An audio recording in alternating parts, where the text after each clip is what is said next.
एक और पानी के ग्लास के लिए बोल देना है ना।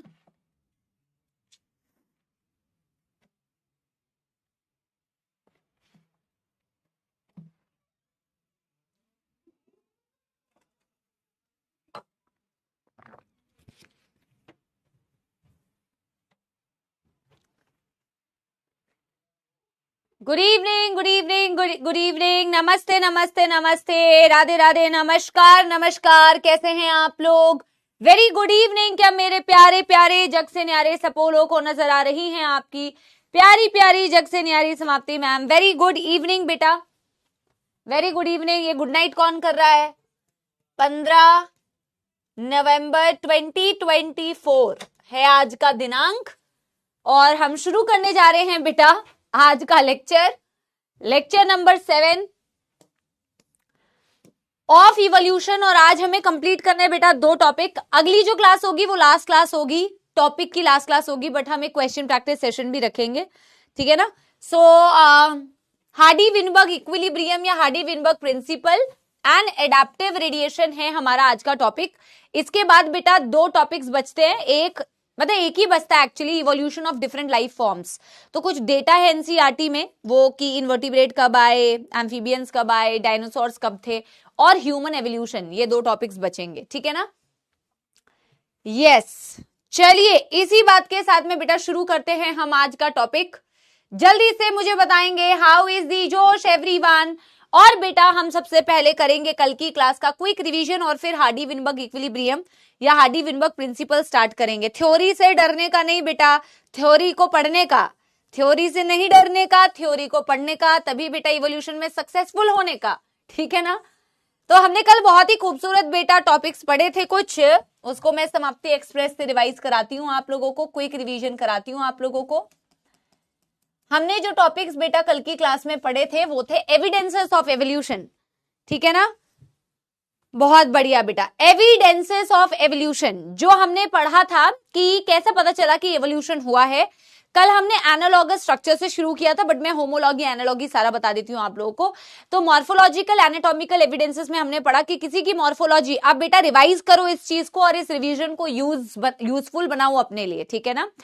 तो किसी की एनाटॉमी को देख के या मॉर्फोलॉजी को देख के कैसे पता चलता है कि एवोल्यूशन हुआ है? क्योंकि आपको दिखेगा कि आज के एग्जिस्टिंग कुछ एनिमल्स हैं या ऑर्गेनिजम्स हैं, इनके स्ट्रक्चर्स पहले के एग्जिस्टिंग कुछ ऑर्गेनिजम्स या स्ट्रक्चर से सिमिलरिटीज उसमें दिख रही है या डिफरेंसेस उसमें दिख रहे हैं, या स्पीशीज किस तरीके से इवॉल्व हुई है वो भी तुम्हें पता चलेगा यहाँ पे। जैसे कि मैं होमोलोगस स्ट्रक्चर्स की अगर बात करूं तो आपने देखा कि ओरिजिन सेम होने के बावजूद, एंसेस्ट्री सेम होने के बावजूद, एनाटॉमी सेम होने के बावजूद कुछ ऐसे स्ट्रक्चर्स थे जो डिफरेंट डायरेक्शंस में इवॉल्व हो गए। जैसे 4 limbs of human, bat, whale and cheetah, सब में radius, ulna, carpals, metacarpals, phalanges, लेकिन सबके फंक्शंस अलग, क्योंकि उनकी हैबिटेट अलग थी, उनकी रिक्वायरमेंट अलग थी, वो अलग अलग एनवायरमेंट में रह रहे थे। तो सेम ओरिजिन होने के बावजूद वो हमसे बिछड़ गए बेटा, अलग हो गए, फंक्शनली डाइवर्ज हो गए।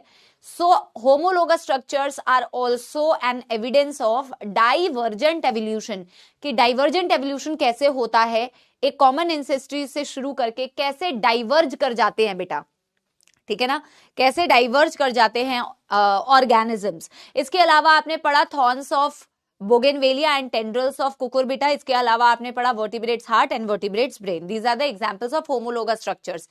Then analogous structures exactly opposite थे कि एनाटॉमी अलग थी। आप देखोगे तो भले ही आप देखोगे कि भाई ये तो बिल्कुल ही अलग अलग प्राणी है, इनकी तो ओरिजिन ही अलग है, एंसेस्ट्री अलग है, पर फिर भी फंक्शन सेम कर रहे हैं। Wings of butterfly, wings of insect, flippers of penguin, flippers of dolphin, sweet potato and नहीं, मैंने कुछ बेटा एग्जाम्पल गलत तो नहीं बताया? Thorns of bougainvillea, thorns and tendrils of cucurbita मैंने बताया ना, एक प्रोटेक्शन के काम में आता है, ये मैंने होमोलॉगी में बताया ना तुम्हें। Thorns of bougainvillea and tendrils of cucurbita दोनों मॉडिफाइड एक्सिलरी बर्ड है, ओरिजिन सेम है, फंक्शन डिफरेंट है, बताया ना।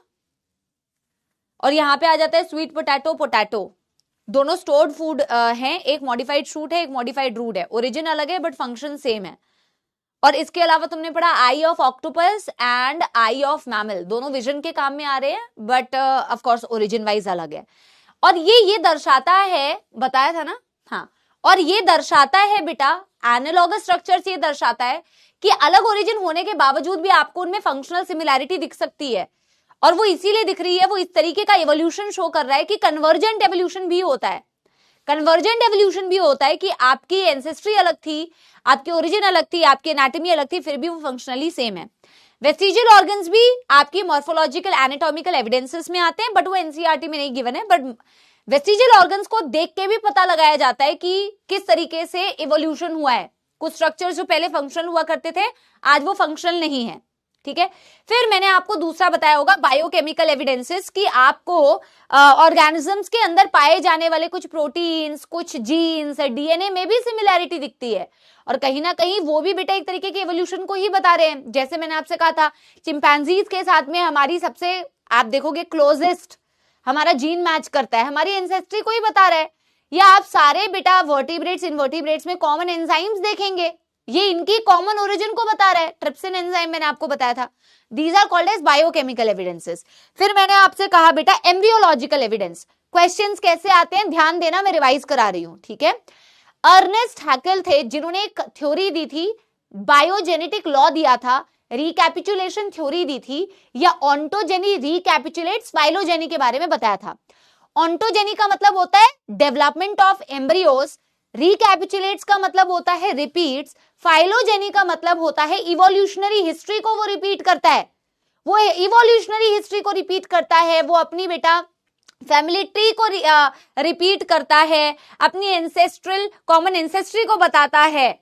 स्टडी ऑफ एम्ब्रियो से कैसे पता चला, तो उन्होंने कहा, उन्होंने काफी सारे पॉइंट्स कहते हैं, हमारे पास तो थोड़े से पॉइंट्स हैं जो हमने डिस्कस किए थे, कि अगर आप वर्टिब्रेट्स के एम्ब्रियो को देखो, एक फिश का एम्ब्रियो, एक एम्फीबियन का एम्ब्रियो, एक रेप्टाइल का एम्ब्रियो, और एक बर्ड का एम्ब्रियो, और एक मैमल का एम्ब्रियो, तो पहली बात तो हम एम्ब्रियोनिक स्टेज देख के बता भी नहीं सकते कि ये आगे जाके मैमल बनेगा, ये आगे जाके फिश बनेगा, ये आगे जाके एम्फीबियन बनेगा। इतनी सिमिलैरिटीज आपको दिखती है। और उसने ये भी कहा कि कुछ ऐसे स्ट्रक्चर्स होते हैं जो एम्ब्रियोनिक स्टेज में कॉमन होते हैं, जैसे प्रेजेंस ऑफ गिल स्लिट्स, और आगे जाके ये एडल्ट में कुछ ऑर्गेनिजम्स में जाके एब्सेंट हो जाते हैं, ठीक है, इसमें तो कोई गलत बात नहीं है। जैसे फेरेंजियल गिल स्लिट्स का प्रेजेंस था, एडल्ट में जाके बेटा ह्यूमंस में कहां दिखते हैं आपको, है ना। लेकिन एक बात जिसको बेटा कार्ल अर्नेस्ट वॉन बेयर ने डिस्प्रूव कर दी थी, वो बात ये थी कि यहां तक सिमिलैरिटी है वो तो सही है, चलो एम्ब्रियोनिक लाइफ में कुछ कुछ सिमिलैरिटी मिलती है, बट ये बात बोलना गलत है कि embryonic life of organisms resemble the adult stages of their ancestor। कि अगर मैं एक मैमल के एम्ब्रियो को देखूंगी तो वो फिश के एडल्ट जैसा दिखेगा, फिर वो आगे जाके एम्फीबियन के भी एडल्ट जैसा दिखेगा, फिर वो आगे जाके रेप्टाइल के भी एडल्ट जैसा दिखेगा।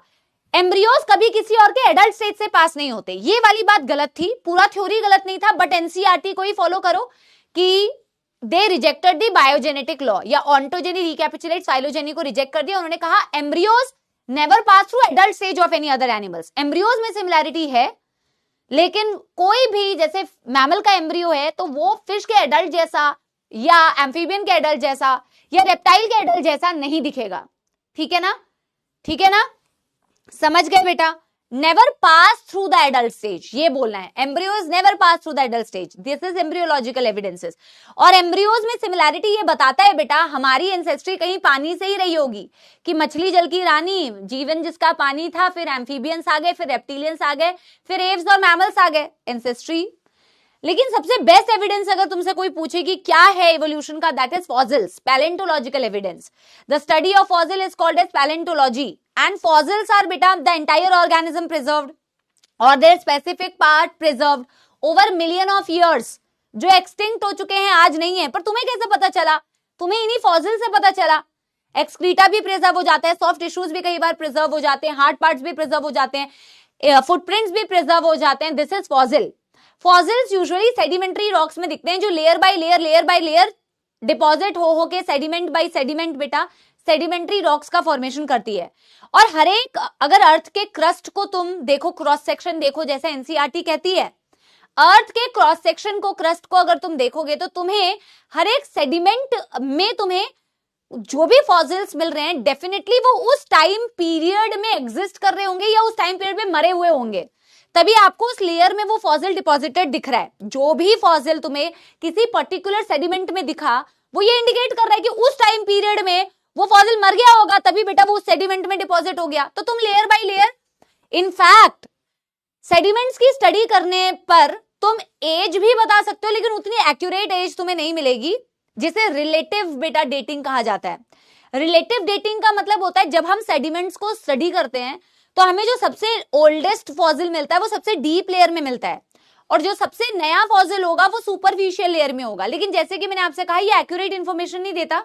एक्यूरेट इंफॉर्मेशन के लिए तुम्हें रेडियो एक्टिव डेटिंग करनी पड़ती है, कार्बन डेटिंग कर लो, इलेक्ट्रॉन स्पिन रेजोनेंस मेथड कर लो, जिससे आपको एग्जैक्ट एज का पता लग सकता है फॉसिल का। This is called as palaeontological evidences. फिर आपने एक और पढ़ा artificial selection as a evidence of evolution.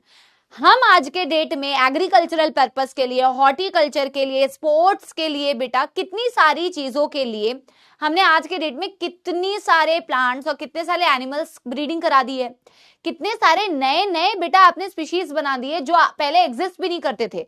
तो हम कह रहे हैं कि यार जब हम कुछ चंद सालों में इस तरीके की ब्रीडिंग कर सकते हैं तो नेचर ने तो डेफिनेटली ऐसा किया होगा कि जिससे आपको आज के डेट में इतने डिफरेंट प्रकार की स्पीशीज नजर आती है। ऑर्गेनिक एवोल्यूशन हो गया होगा million of years. Yes Gungun बिल्कुल सही। If man could then why not nature. Exactly. Revision हो गया बेटा पिछली क्लास का। यस अब बेटा आज का टॉपिक शुरू करते हैं। ये टॉपिक जो है ना, ये आप लोगों के लिए ये जो टॉपिक है देख के लगेगा अरे यार मैम क्या बोलते हैं मैथमेटिक्स, बायोलॉजी में भी मैथमेटिक्स आ गई, बट ये बेटा तुम्हारे लेवल की है, यू नो तुम्हारे लेवल वाली मैथमेटिक्स है। इसमें से बिल्कुल इजी क्वेश्चंस आते हैं, और अगर आए तो तुम्हारे लिए बल्ले बल्ले शाबाश शाबाश, क्योंकि बहुत इजी क्वेश्चंस आते हैं हार्डी विनबर्ग प्रिंसिपल से। तो हार्डी और विनबर्ग थे जिन्होंने मिलकर ये इक्विलिब्रियम या प्रिंसिपल मैथमेटिकल एक्सप्रेशन बताया था जो अभी हम पढ़ने वाले हैं। ठीक है ना। हेडिंग डालते हैं HW, इसे हार्डी विनबर्ग जिन्होंने इस प्रिंसिपल को दिया था, हार्डी विनबर्ग प्रिंसिपल या HW प्रिंसिपल भी कहा जाता है। इसमें से कैसे कैसे सवाल आते हैं डेफिनेट, अभी मैं आपको पहले पढ़ा देती हूं, फिर मैं आपको बताती हूं कैसे सवाल आते हैं। Very very easy. और जेनेटिक्स पढ़ चुके हो तो तुम्हारे लिए तो बेटा इजी ही होगा, है ना। ठीक है ना।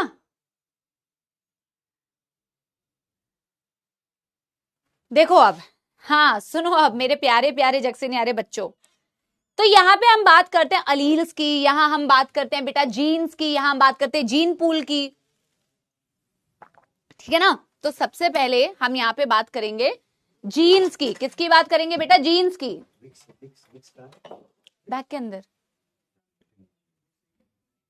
ये पानी गिर गया।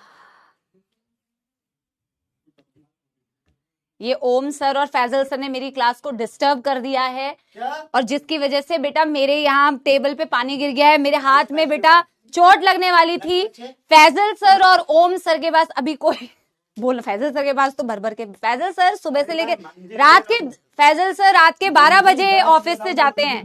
फैजल सर जितना डेडिकेटेड। फैजल सर कहाँ चले गए सर आप? फैजल सर आइए, मंजिल बैच ले रहा हूँ मैं। ये बच्चों को 8.5 घंटे पढ़ाया सर। क्या हुआ? लक्ष्य के बच्चे हैं सर, आपसे मिलना चाहते हैं।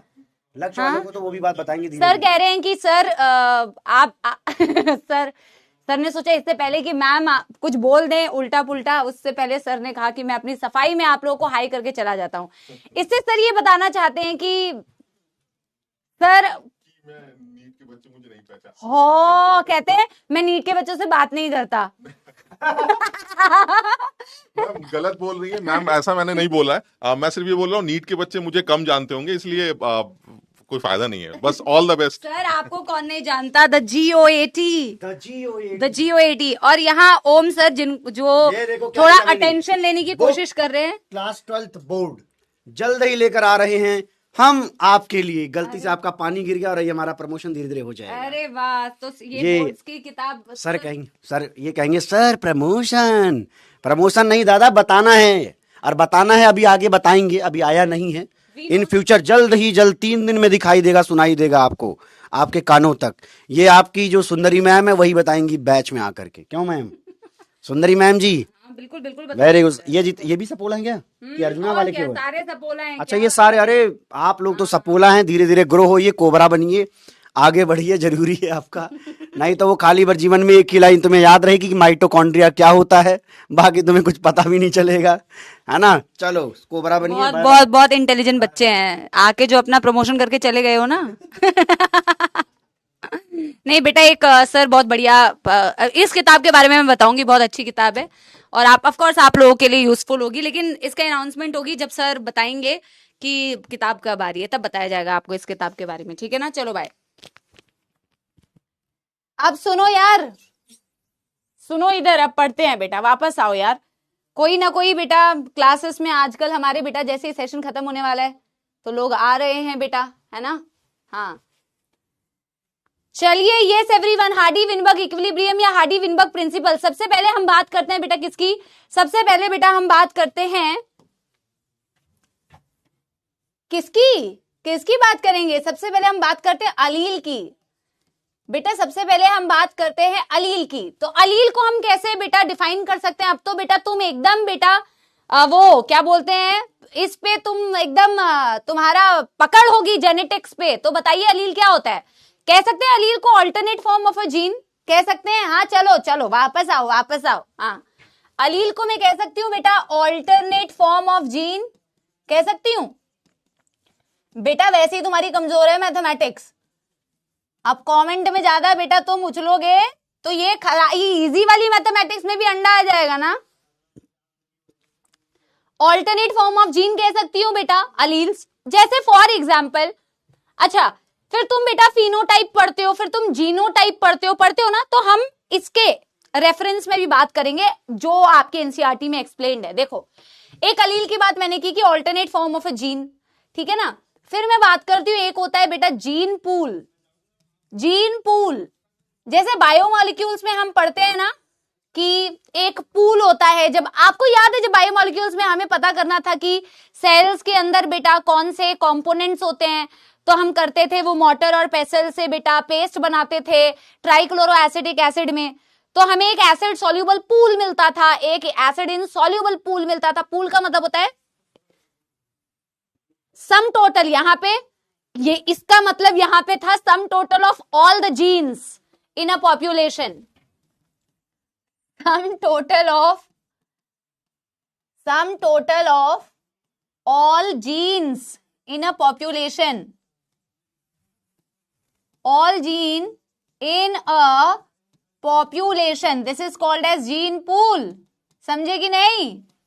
हाँ यस हाँ स्टार्टिंग में ये एक्सपेरिमेंट था मैम, हाँ याद है ना तुम लोगों को। जब रिवीजन करेंगे तो बेटा तब तो करेंगे ही करेंगे, है ना। अच्छा उसके बाद बेटा हम अगर बात करें हार्डी विनबर्ग प्रिंसिपल कहता क्या है, what is the definition of Hardy Weinberg principal, क्योंकि तुमसे डेफिनेशन से क्वेश्चंस पूछेंगे बेटा। What is the definition of Hardy Weinberg principal, आखिर कहना क्या चाहता है ये प्रिंसिपल। पहले मैं प्रिंसिपल के बारे में क्या बोलते हैं लिख देती हूं डेफिनेशन, फिर आपको समझाती हूं। प्रिंसिपल कहता है इन अ लार्ज, ध्यान दीजिए क्वेश्चन आया हुआ है इस साल आया था शायद, हार्डी विनबर्ग के डेफिनेशन से ही शायद क्वेश्चन आया था 2024 में या तो 2023 में। In a large randomly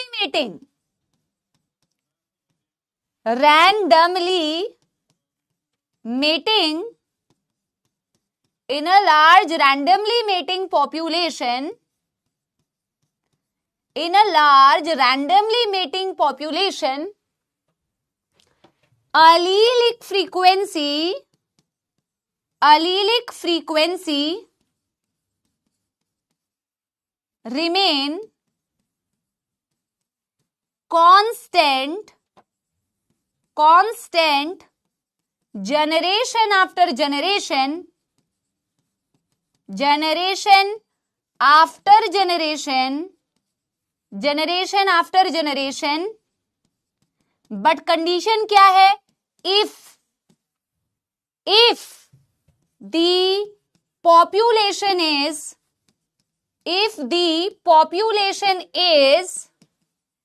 free from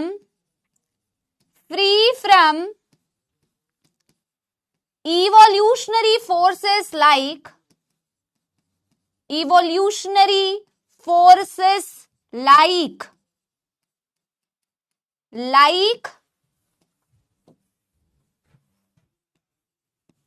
gene migration,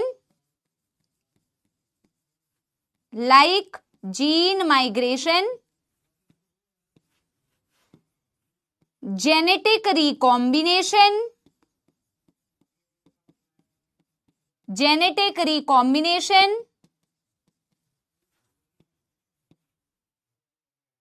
genetic drift या gene mutation, genetic drift and number 5 natural selection। बेटा 2 लाइन की मतलब डेफिनेशन है, but each and every word is very very very very very very very very very very important. ध्यान दीजिए, Hardy-Weinberg equilibrium क्या कहता है, फिर ये अलील और जीन पूल क्यों बताया ये भी मैं अभी आपको बताऊंगी, ठीक है ना। हार्डी-विनबर्ग प्रिंसिपल कहता है पॉपुलेशन कैसी होनी चाहिए, जहां से क्वेश्चंस बनते हैं, नहीं तो गलत हो जाएगा। पॉपुलेशन कैसी होनी चाहिए, शर्त ये है पॉपुलेशन होनी चाहिए लार्ज, पॉपुलेशन होनी चाहिए रैंडमली मेटिंग, मतलब मेटिंग करने का कोई क्राइटेरिया नहीं है कि अच्छे ट्रेड्स होंगे, डोमिनेंट होगा, फलाना होगा, डिमकाना होगा तो उसी के साथ मेटिंग करी जाएगी, नहीं। मेटिंग कैसी है बेटा, रैंडमली मेटिंग पॉपुलेशन है, एक ऐसी पॉपुलेशन जो लार्ज है और रैंडमली मेटिंग है।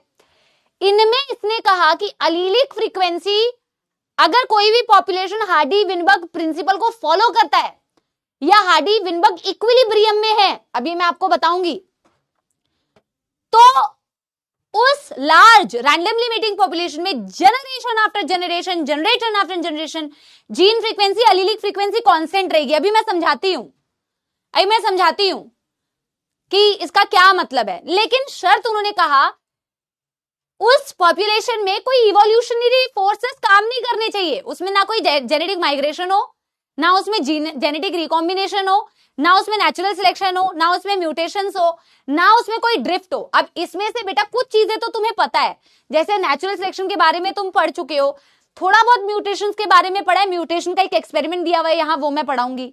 रिकॉम्बिनेशन के बारे में भी तुम जानते हो कि क्रॉसिंग ओवर होती है गैमीट फॉर्मेशन में। जीन माइग्रेशन थोड़ा बहुत जानते हो, बट इसमें से मुझे ये वाली चीज, म्यूटेशन वाली चीज, ड्रिफ्ट वाली चीज तुम्हें अभी बतानी है कि होता क्या है ये जेनेटिक ड्रिफ्ट। एक बारी बच्चे ने क्वेश्चन भी पूछा था, लेकिन अब समझना बेटा क्या कहा मैंने नहीं, हार्डी-विनबर्ग ने क्या कहा।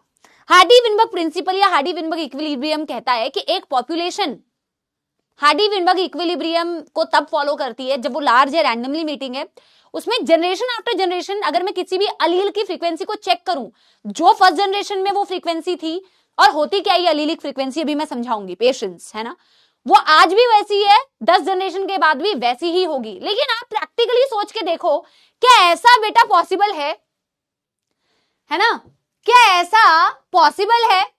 हाँ, इक्विलिब्रियम का मतलब है P + Q = इक्वल। अभी मैथमेटिकल इक्वेशन में अभी आपको बताऊंगी। आप मुझे बताओ बेटा, क्या नेचर में, और इसने बोल तो दिया कि फ्री फ्रॉम इवोल्यूशनरी फोर्सेस, अगर कोई भी, आप मुझे एक बारी पॉपुलेशन बताओ, अगर कोई भी पॉपुलेशन हार्डी-विनबर्ग प्रिंसिपल को फॉलो करती है या हार्डी-विनबर्ग इक्विलिब्रियम में एग्जिस्ट करती है, इक्विलिब्रियम मतलब जहां generation after generation P + Q = 1, P + Q = 1 क्या होता है मैं अभी बताऊंगी। लेकिन आप बताओ मुझे बेटा, अगर कोई भी पॉपुलेशन में हार्डी-विनबर्ग प्रिंसिपल फॉलो हो रहा है तो क्या उसमें कोई इवोल्यूशन हो रहा है? क्या वो इवॉल्व कर रही है? क्या उसमें इवोल्यूशन हो रहा है? आंसर है नो, क्योंकि आपने खुद ही तो कहा कि वो इक्विलिब्रियम तभी मेंटेन होगा जब उसमें ये वाले फोर्सेस काम नहीं कर रहे हैं, उसमें कोई माइग्रेशन नहीं होना चाहिए, उसमें कोई रिकॉम्बिनेशन नहीं होना चाहिए, कोई नेचुरल सिलेक्शन नहीं होना चाहिए, कोई म्यूटेशन नहीं होना चाहिए, कुछ भी नहीं होना चाहिए। तब जाके बेटा वो इक्विलिब्रियम में एग्जिस्ट करेगी। और अगर ये चीज पॉपुलेशन में होगी ही नहीं तो इवोल्यूशन कैसे होगा, है ना? तो इवोल्यूशन कैसे होगा, पहले आप मुझे बताओ। यहां तक आप समझे? मैं धीरे धीरे टॉपिक को आगे बढ़ा रही हूं, मैं आपको समझाऊंगी अभी अलीलिक फ्रीक्वेंसी क्या होता है, जीनोटाइपिक फ्रीक्वेंसी क्या होता है, इक्विलिब्रियम में आने का मतलब क्या होता है। ठीक है, यहां तक नोट कर लिया और यहां तक कोई दिक्कत नहीं है तो बेटा एक थम्स अप दे दो जल्दी जल्दी जल्दी।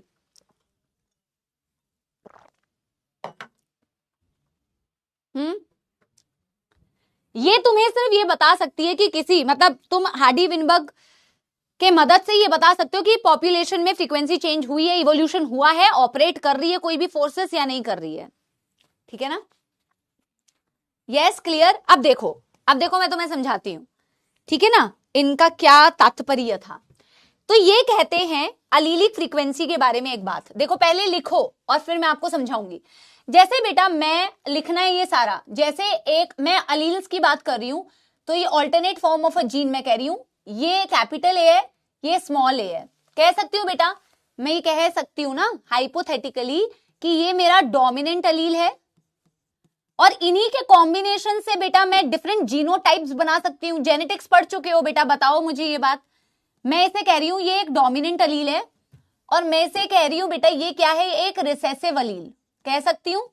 और बेटा इन्हीं से तो बेटा मैं डिफरेंट जीनोटाइप्स को बना सकती हूं। बोलो हाँ या ना बेटा, हाँ या ना बेटा, मैं बना सकती हूं कि नहीं? मैं कैपिटल ए वाला जीन बना सकती हूं, मैं बेटा एक ऐसा जीनोटाइप बना सकती हूं जहां कैपिटल ए स्मॉल ए है, मैं एक ऐसा जीनोटाइप बना सकती हूं बेटा जहां स्मॉल ए है। यस और नो, यस और नो। ये अलील्स हैं, ये इनके जीनोटाइप्स हैं। ये जीनोटाइप है जहां मैं बोल रही हूं कि ये, अभी मैं आपको बताती हूं कि इनको लिखना कैसे। जैसे ये होमोजाइगस सेम, मतलब होमो का मतलब सिमिलर, कैपिटल है ए है तो कैपिटल ए है। होमोजाइगस डोमिनेंट में कह सकती हूं बेटा, मुझे यस या नो बताना, तुम ऑलरेडी जेनेटिक्स पढ़ चुके हो। मैं इसको क्या बोल सकती हूँ बेटा, हेट्रोजाइगोट्स बोल सकती हूं।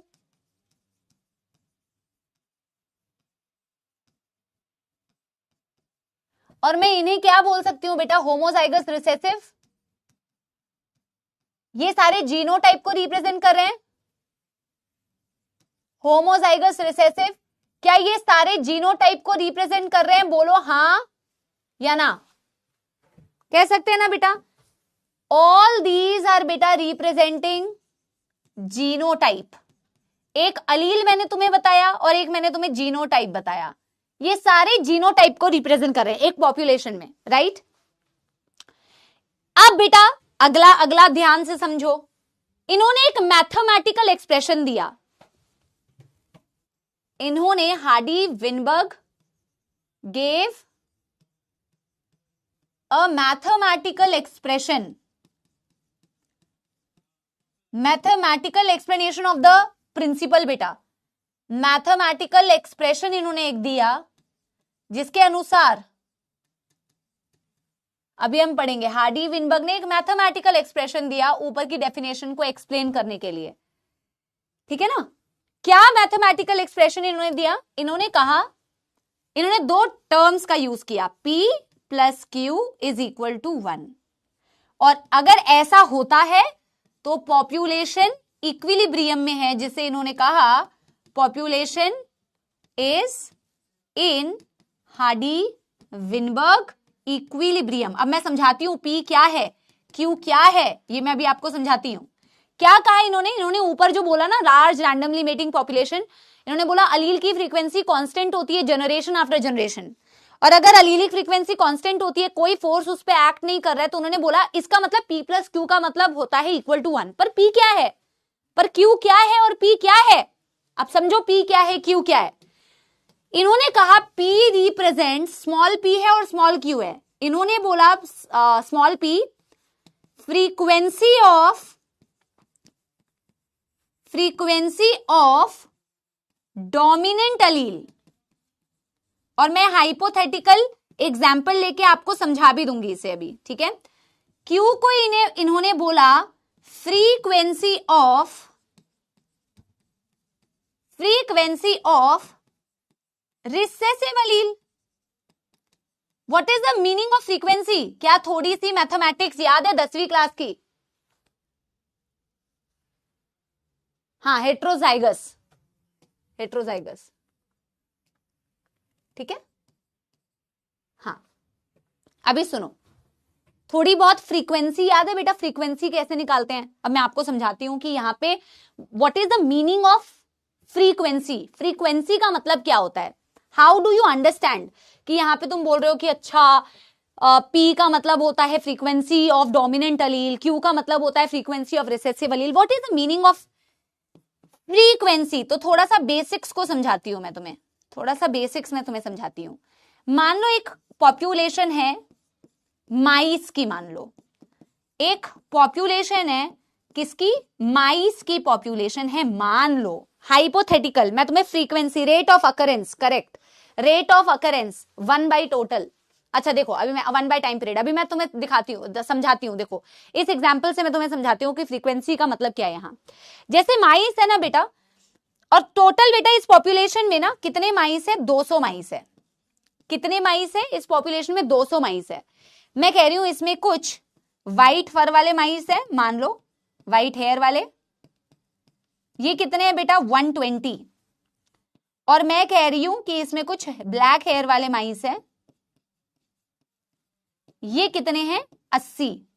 अब मेरे को इनकी फ्रीक्वेंसी निकालनी है। व्हाइट हेयर वाली की फ्रीक्वेंसी बताओ और ब्लैक हेयर वाली की फ्रीक्वेंसी बताओ। यहां पे पॉपुलेशन के टर्म्स में हमें बात करना है।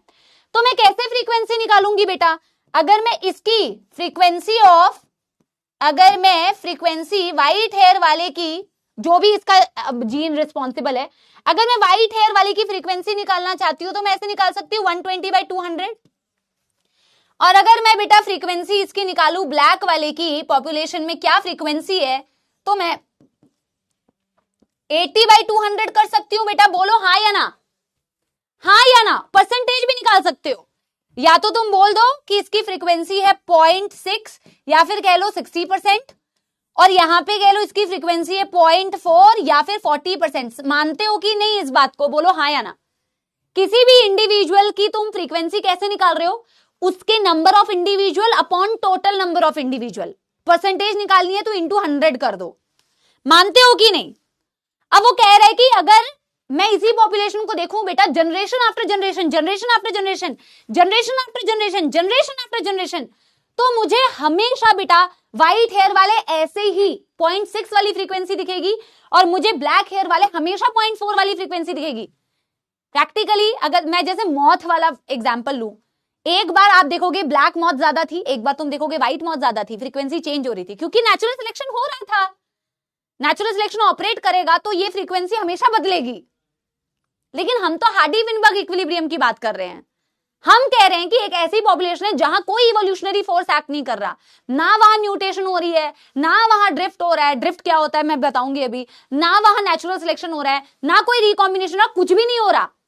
तो उन्होंने बोला जब उसमें ऐसा कुछ भी नहीं होता ना बेटा, कोई इवोल्यूशनरी फोर्स काम नहीं करते, तो आप उस पॉपुलेशन के इंडिविजुअल्स में अगर तुम अलील्स को चेक करो तो उनकी अलीलिक फ्रीक्वेंसी हमेशा सेम रहती है। अगर पहले डोमिनेंट अलील की फ्रीक्वेंसी 0.6 थी मान लो, और रिसेसिव की 0.4 थी, तो वो हमेशा ऐसे ही एग्जिस्ट करेगी। एंड इन्होंने कहा always P + Q = 1।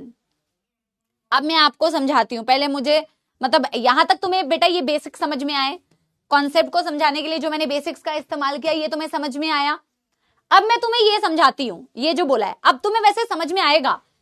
Small p का मतलब इन्होंने बोला frequency of dominant Aleel. Dominant अलील की फ्रीक्वेंसी क्या है, यानी कि पता है क्या, फ्रीक्वेंसी ऑफ कैपिटल A, जो आपने ऊपर लिखा हुआ है।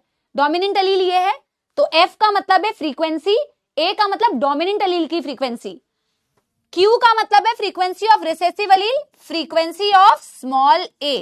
और इन्होंने बोला अगर हार्डी-विनबर्ग इक्विलिब्रियम को कोई भी पॉपुलेशन फॉलो करता है तो P और Q का समेशन हमेशा 1 होना चाहिए। P + Q is always equal to 1, always equal to 1। ठीक है ना, आगे करें। अब जैसे तुमने अलीलिक फ्रीक्वेंसी निकाला है, हम पढ़ते हैं फॉर्मूला P + Q अगर 1 है तो P + Q का होल स्क्वायर भी तो 1 ही होगा ना बेटा। आप मुझे बताओ अगर P + Q की वैल्यू 1 है तो P प्लस Q का होल स्क्वायर भी 1 होगा ना, होगा या नहीं बताओ। आप बेटा इसकी मदद से पता लगा सकते हो कि किस हद तक फ्रीक्वेंसी चेंज हुई है, तो किस एक्सटेंट तक इवोल्यूशन हुआ है, कैसे हुआ है, क्या चेंजेस आए हैं, ठीक है ना। देखो अगर P plus Q is equal to 1 तो हम ये कह सकते हैं P प्लस क्यू का होल स्क्वायर भी इज इक्वल टू 1। ये तो पढ़ते हो ना, A प्लस बी का whole square is equal to A square plus 2AB plus Q square. यानी कि मैम हम ये कह सकते हैं कि यहाँ P square plus 2PQ plus Q square is equal to 1। यहां से आपसे सवाल पूछते हैं कि P क्या रिप्रेजेंट करता है, Q क्या रिप्रेजेंट करता है, P स्क्वायर क्या रिप्रेजेंट करता है, 2PQ क्या रिप्रेजेंट करता है और Q स्क्वायर क्या रिप्रेजेंट करता है, ठीक है ना। हर एक चीज आपसे पूछेंगे, ईच एक्सप्रेशन रिप्रेजेंट्स व्हाट।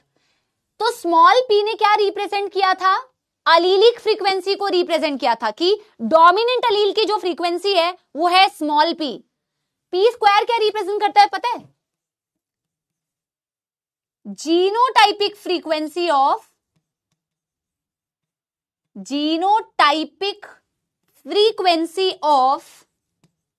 ये अलीलिक फ्रीक्वेंसी नहीं रिप्रेजेंट कर रहा है, ये genotypic frequency of homozygous dominant.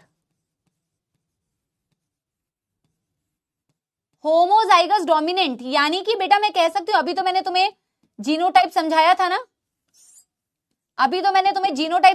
ना, तो मैं कह सकती हूं this means frequency of capital A.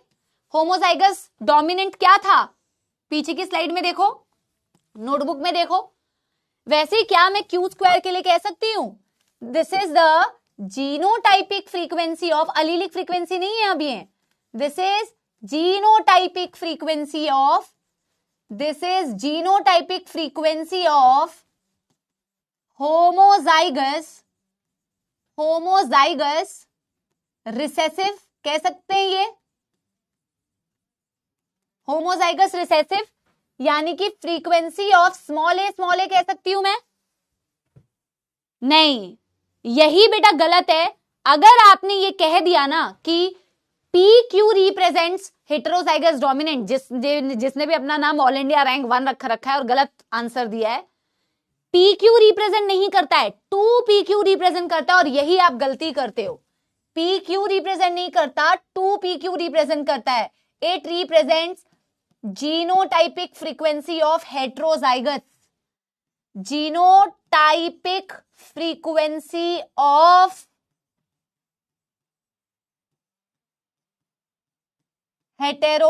Heterozygous, यानी कि frequency of capital A small A. कभी नहीं बोलोगे कि जीनोटाइपिक फ्रीक्वेंसी हेटेरोजाइगस की PQ है, 2PQ है, ना कि हाँ नाम रख रखा है ऑल इंडिया 1। हाँ सॉरी मैम वो 2 नहीं लिख पाया। क्यों नहीं लिख पाया, 0 आ जाएगा ना, अंडा नंबर आ जाएगा। इसमें से सवाल कितनी इजी आपसे पूछते हैं मैं बता देती हूं आप लोगों को, इससे पहले कि आप घबरा जाओ, पैनिक हो जाओ, पसर जाओ, बेटा फैल जाओ, रोने लग जाओ, पीटने लग जाओ, गाने लग जाओ। सबसे पहले क्वेश्चन आता है हार्डी विनबर्ग प्रिंसिपल का या इक्विलिब्रियम का definition exactly word by word क्या है। पॉपुलेशन कैसी होनी चाहिए, लार्ज होनी चाहिए, रैंडम मेटिंग होनी चाहिए। उसमें इन्होंने बोला क्या कि आप उसमें अगर अलीलिक फ्रीक्वेंसी को चेक करोगे generation after generation, that allelic frequency will be same. और अलीलिक फ्रीक्वेंसी सेम होने का मतलब इन्होंने बताया, मैथमेटिकल एक्सप्रेशन दिया, P plus Q is equal to 1। शर्त यह है कि उसमें कोई इवोल्यूशनरी फोर्स काम नहीं करनी चाहिए। अगर आपसे बोल दे क्वेश्चन में gene migrating is operating in a population, will the population exist in Hardy Weinberg equilibrium, no. Natural selection is operating in a population, will the population exist in Hardy Weinberg equilibrium, no. Migration occurring in a population, will it occur in Hardy Weinberg equilibrium, no. ऐसे questions आते हैं। दूसरा आपसे पूछेंगे what is the meaning of P, what is the meaning of Q। P plus Q is equal to 1 का मतलब है equilibrium में एग्जिस्ट कर रहा है, P plus Q not equal to 1 मतलब हार्डी विनबर्ग प्रिंसिपल को फॉलो नहीं कर रहा है। किसी भी पॉपुलेशन में तुम ये निकाल के देख सकते हो इवोल्यूशनरी फोर्स काम किए हैं उसके ऊपर या नहीं किए हैं उसके ऊपर। अगर नहीं किए हैं उसके ऊपर तो P प्लस क्यू हमेशा 1 आएगा। और अगर किए हैं तो p प्लस क्यू कभी भी 1 नहीं आएगा। फिर तुमसे पूछेंगे p स्क्वायर क्या, 2pq क्या और q स्क्वायर क्या, और फिर तुमसे बेटा निकालने के लिए भी देते हैं, p की वैल्यू दे देते हैं और फिर तुम्हें 2pq निकालने के लिए दे देंगे, निकाल सकते हो। फॉर एग्जाम्पल अगर मैं बेटा p की वैल्यू तुम्हें दे दूं, क्वेश्चन में भी एक क्वेश्चन मैंने लिखा हुआ है, अगर लेट सपोज बेटा p की वैल्यू तुम्हें दे दें 0.4 और तुम्हें बोल दिया जाए कि 2pq की वैल्यू निकालो, तो निकाल सकते हो इजीली, क्योंकि तुमसे इसी लेवल का क्वेश्चन पूछेगा बेटा, ठीक है ना। यस देखो देखो अगर p की वैल्यू 0.4 है तो p plus Q is equal to 1, यानी कि q की वैल्यू हो गई मैम 0.6 और यानी कि 2pq की वैल्यू हो गई 2 इंटू 0.6 इंटू 0.4। क्या दिक्कत है बताओ, 0.48 आ जाएगा। Yes easy easy. अब इसमें से कुछ कुछ इवोल्यूशनरी फोर्सेस को हम समझने की कोशिश करते हैं। एक ये वाला क्वेश्चन भी करो, एक ये वाला क्वेश्चन भी करो, नोट करने की जरूरत नहीं है, क्वेश्चन बस सॉल्व कर लो, ठीक है ना। फिर इवोल्यूशनरी फोर्सेस को थोड़ा पढ़ने की कोशिश करेंगे, ठीक है। A gene locus has 2 allele capital A and small a if the frequency of dominant allele is 0.4। अरे यही तो अभी मैंने कराया, यही तो मैंने अभी कराया, वेरी इजी। एक्चुअल में वेरी इजी क्वेश्चंस आते हैं, पिछले 5-6 साल 10 साल के भी क्वेश्चंस देखोगे तो हार्डी विनबर्ग का लेवल यही है बेटा, यही लेवल है क्वेश्चंस का। या तो नंबर ऑफ इंडिविजुअल्स दे देंगे, नंबर ऑफ इंडिविजुअल देंगे तो upon total number of individual देके तुम फ्रीक्वेंसी वैसे भी निकाल सकते हो। अगर 120 इंडिविजुअल्स हैं एक पर्टिकुलर उसके कैरेक्टर के और टोटल 200 इंडिविजुअल दिए हुए हैं तो डिवाइड करके तुम वैसे भी फ्रीक्वेंसी निकाल सकते हो। अब ये बेटा ए कैपिटल ए की फ्रीक्वेंसी यानी कि पी की वैल्यू दी है 0.4 जो अभी पढ़ाया बेटा, है ना, तो क्यू की वैल्यू हो गई 0.6, है ना, 2pq की वैल्यू आ गई बेटा 0.48, पी स्क्वायर की वैल्यू आ गई 0.16 एंड क्यू स्क्वायर की वैल्यू आ गई 0.36, ठीक है, इजी, ठीक है ना। अब हम थोड़ा सा factors affecting Hardy Weinberg equilibrium को पढ़ते हैं, है ना। सो अब मैं यहां पे लिख भी देती हूं, if evolutionary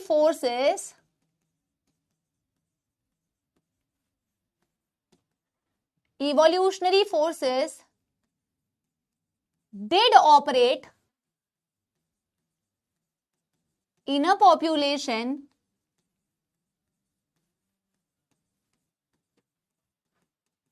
that means beta p plus q not equal to 1, ठीक है ना, इजी पीजी।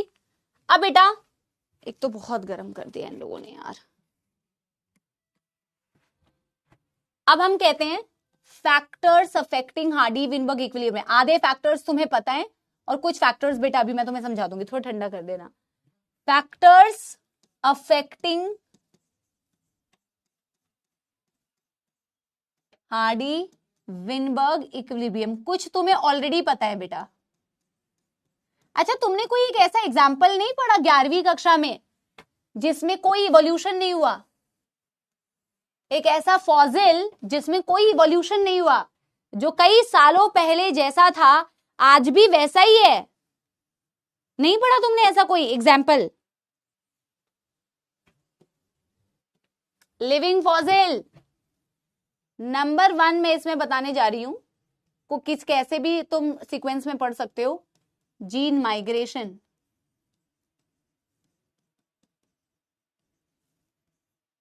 लेम्यूलस के बारे में पढ़ा था तुमने, king crab, limulus, yes that's a example of living fossil.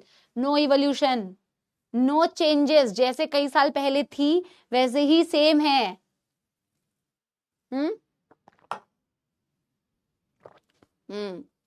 चलो जीन माइग्रेशन बेटा काफी आसान, मतलब ये कह रहे हैं ये सारे फैक्टर्स जो हम पढ़ रहे हैं ये हार्डी विनबर्ग इक्विलिब्रियम को अफेक्ट करेगा कि अगर किसी पॉपुलेशन में किसी भी प्रकार का माइग्रेशन हो रही है, जीन की मूवमेंट हो रही है, तो वो पॉपुलेशन में p plus Q equal to 1 नहीं होगा, है ना।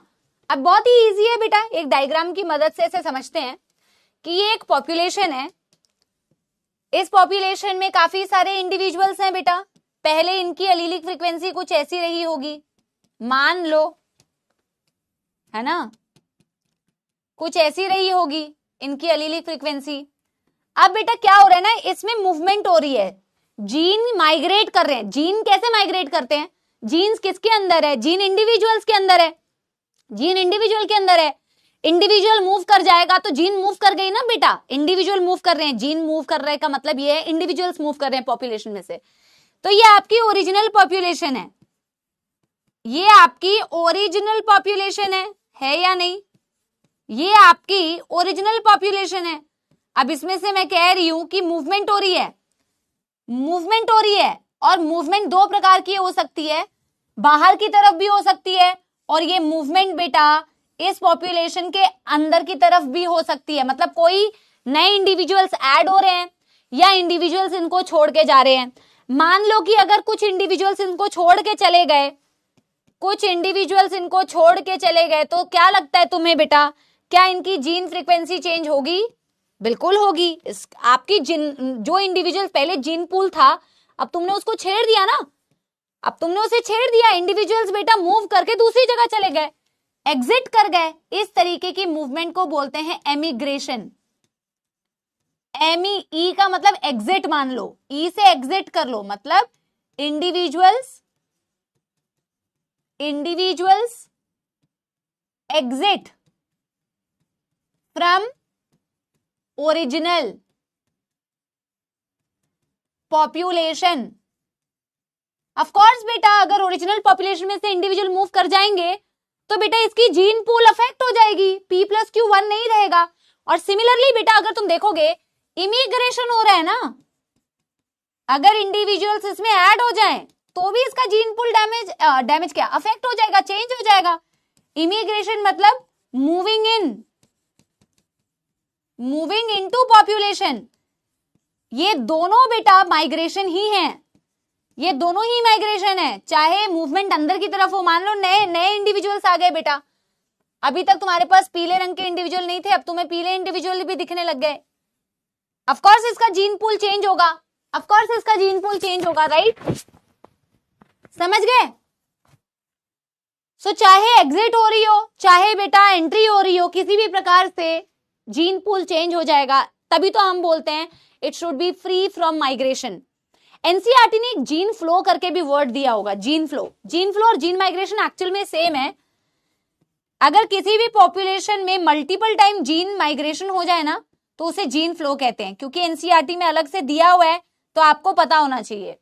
जीन फ्लो का मतलब अगर मल्टीपल टाइम माइग्रेशन हो गई, अगर मल्टीपल टाइम माइग्रेशन हो गई किसी पॉपुलेशन में, तो मल्टीपल माइग्रेशंस को ही जीन फ्लो कहा जाता है। इफ multiple migrations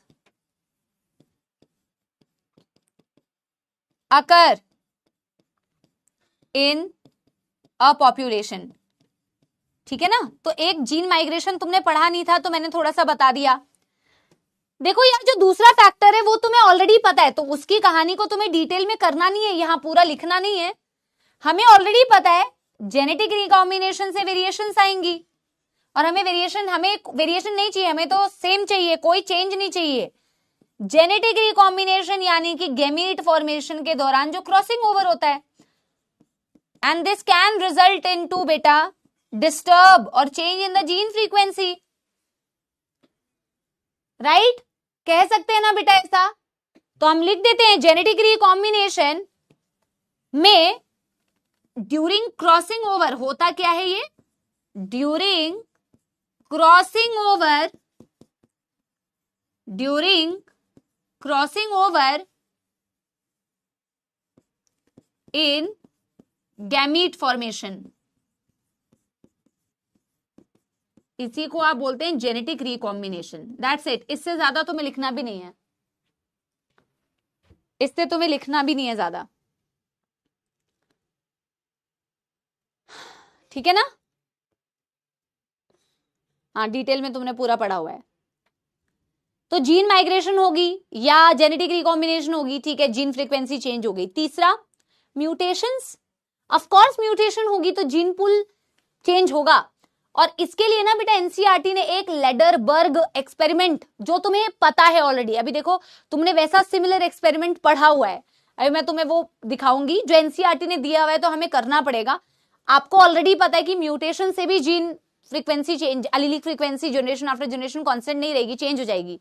कैसे होती है उसको एक्सप्लेन करने के लिए एक एनसीईआरटी ने लेडरबर्ग रेप्लिका प्लेट एक्सपेरिमेंट दिया हुआ है, तो उसको एक बारी जरा बेटा हम करते हैं, ठीक है ना। नंबर 3 फैक्टर, नेचुरल सिलेक्शन, हमें कुछ नहीं लिखना है। नेचुरल सिलेक्शन के टाइप्स, नेचुरल सिलेक्शन के एग्जाम्पल हम ऑलरेडी पढ़ चुके हैं, और वो अफेक्ट करता है, तुम्हें पता है कैसे अफेक्ट करता है। एक टाइम व्हाइट विंग मॉथ ज्यादा दिख रही थी, एक टाइम डार्क विंग मॉथ ज्यादा दिखती है, तो चेंज होता है नेचुरल सिलेक्शन की वजह से। सिर्फ जेनेटिक ड्रिफ्ट एक है जो मुझे एक्सप्लेन करना है, मुझे तुम्हें एक्सप्लेन करना है ना। हाँ, तो नंबर 3 फैक्टर बेटा, नंबर 3 फैक्टर म्यूटेशंस। कैसे mutations affect the gene pool, इसको करेंगे, समझेंगे by Lederberg replica plate experiment. Lederberg replica plate experiment, replica plate experiment, Lederberg replica plate experiment, ठीक है ना। तो क्या है ये लेडरबर्ग रेप्लिका प्लेट एक्सपेरिमेंट? इन्होंने कहा कुछ हमारे पास एक मास्टर प्लेट है जिसमें हमारे पास एक बैक्टीरियल पॉपुलेशन है, बैक्टीरियल कॉलोनी है, इसमें हमारे पास बैक्टीरियल कॉलोनी है, हमने इसको एक मीडियम में रखा हुआ है, और ये अभी जो फर्स्ट जनरेशन है वो एंटीबायोटिक सेंसिटिव जनरेशन है, मान लो, ठीक है ना। मैं क्या कह रही हूं, ये हमारी कल्चर प्लेट है, कल्चर प्लेट में बेटा हमने कुछ बैक्टीरिया रखे हुए हैं जो क्या है, फिलहाल एंटीबायोटिक सेंसिटिव है, मतलब एंटीबायोटिक इनको दे दोगे तो ये मर जाएंगे, अभी एंटीबायोटिक सेंसिटिव है, अभी एंटीबायोटिक सेंसिटिव है, ठीक है ना। अब ये क्या कर रही है बेटा, ये कॉलोनीज को मैंने क्या किया, कई जनरेशन तक डिवाइड करने दिया। मैंने क्या कहा, कॉलोनीज को डिवाइड करने दिया, divides for many generations.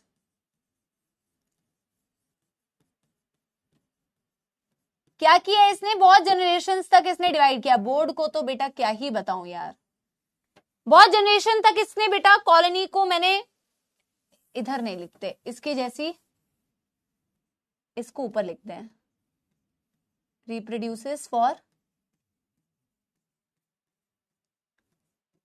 Many generations. हो सकता है बेटा, पॉसिबिलिटी है कि म्यूटेशंस हो गए हो इन कई जनरेशन में, जब इन कॉलोनी ने बेटा डिवाइड किया, रेप्लिकेट की, रिप्रोड्यूस किया, तो हो सकता है ना कि इनमें से किसी किसी के पास कुछ म्यूटेशंस आ गई हो। पॉसिबिलिटी है, पॉसिबिलिटी है, हाँ या ना। बट अभी तुम्हें देख के पता चल सकता है, क्या तुम्हें देख के पता चल सकता है कि इनमें से किसी के पास हो सकता है कुछ म्यूटेशंस हो गई हो? क्या तुम देख के बता सकते हो? बिल्कुल भी नहीं। तुम्हें नहीं पता है कि इनमें से हो सकता है ये दोनों में म्यूटेशंस हो गई है ना। ये मैं कह रही हूं after many generations, after many generations. अब देखो कैसे बेटा कंप्लीटली नई स्पीशीज बन सकती है, कैसे कंप्लीटली एलीलिक फ्रीक्वेंसी चेंज हो सकती है, अभी तुम ये देखोगे। मेनी जनरेशन के बाद बेटा क्या हुआ, बहुत जनरेशन के बाद हो सकता है कि कुछ म्यूटेशंस होगी हो, तुम्हें नहीं पता चल रहा कि हो सकता है कि ये दो इंडिविजुअल्स बन गए हैं जो एंटीबायोटिक रेजिस्टेंट है, लेकिन तुम्हें पता चल जाएगा कब, जब ये एक नए एनवायरनमेंट में एक्सपोज्ड होंगे। मान लो ऐसा कुछ हुआ कि एक नया एनवायरनमेंट मिला इनको जहां आपने एंटीबायोटिक इंट्रोड्यूस कर दी। अब ओरिजिनल पॉपुलेशन तो कैसी थी, एंटीबायोटिक सेंसिटिव थी। बाई चांस इसमें से कुछ बेटा इंडिविजुअल्स एंटीबायोटिक रेजिस्टेंट हो गए। कैसे हो गए बेटा, क्योंकि इनमें म्यूटेशंस हो गई थी,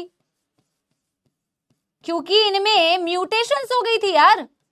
लेकिन तुम्हें अभी तक नहीं पता चलेगा जब तक कि ऐसी कोई सिचुएशन नहीं आएगी, जिस सिचुएशन में ऐसी परीक्षा नहीं होगी, जब तक ऐसी कोई टेस्ट नहीं होगा, ऐसा कोई सिचुएशन नहीं होगा, ऐसा कोई स्थिति डेवलप नहीं होगी, तब तक तुम्हें पता नहीं चलेगा कि इनमें से कौन से एंटीबायोटिक रेजिस्टेंट है। जैसे इनको एक नया एनवायरनमेंट मिला ना बेटा, इस मीडियम में तुमने डाल दिया एंटीबायोटिक, इस मीडियम में तुमने डाल दिया एंटीबायोटिक। अब तुमने जो एंटीबायोटिक डाला, इससे बेटा सारे रेस्ट ऑफ द पॉपुलेशन मर गई। सिर्फ कौन सरवाइव किए, जिनके पास वो वेरिएशंस थी, जिनके पास वो म्यूटेशंस थी। यस यस, हाँ, ये उसमें भी तुमने बेटा माइक्रो वाले एक्सपेरिमेंट में भी ऐसा पढ़ा था तुमने। बिल्कुल बिल्कुल बिल्कुल बिल्कुल। अब एनसीईआरटी ने बेटा क्या, देखो देखो, अब एनसीईआरटी ने क्या कहा है ना, इसको लेके इसके बारे में 2 लाइंस, उन 2 लाइंस को लिखेंगे। ये तो तुम्हें ऑलरेडी पता है, ये सारी बातें तुम्हें ऑलरेडी पता है। और मैंने क्या कहा कि ये क्या थे बेटा, अब आप मुझे बताओ, ओनली दी सर्वाइव, क्या आगे जाके ये कंप्लीटली बेटा न्यू स्पीशीज बना सकते हैं कि नहीं, कंप्लीटली नया जीन पूल बन सकता है कि नहीं?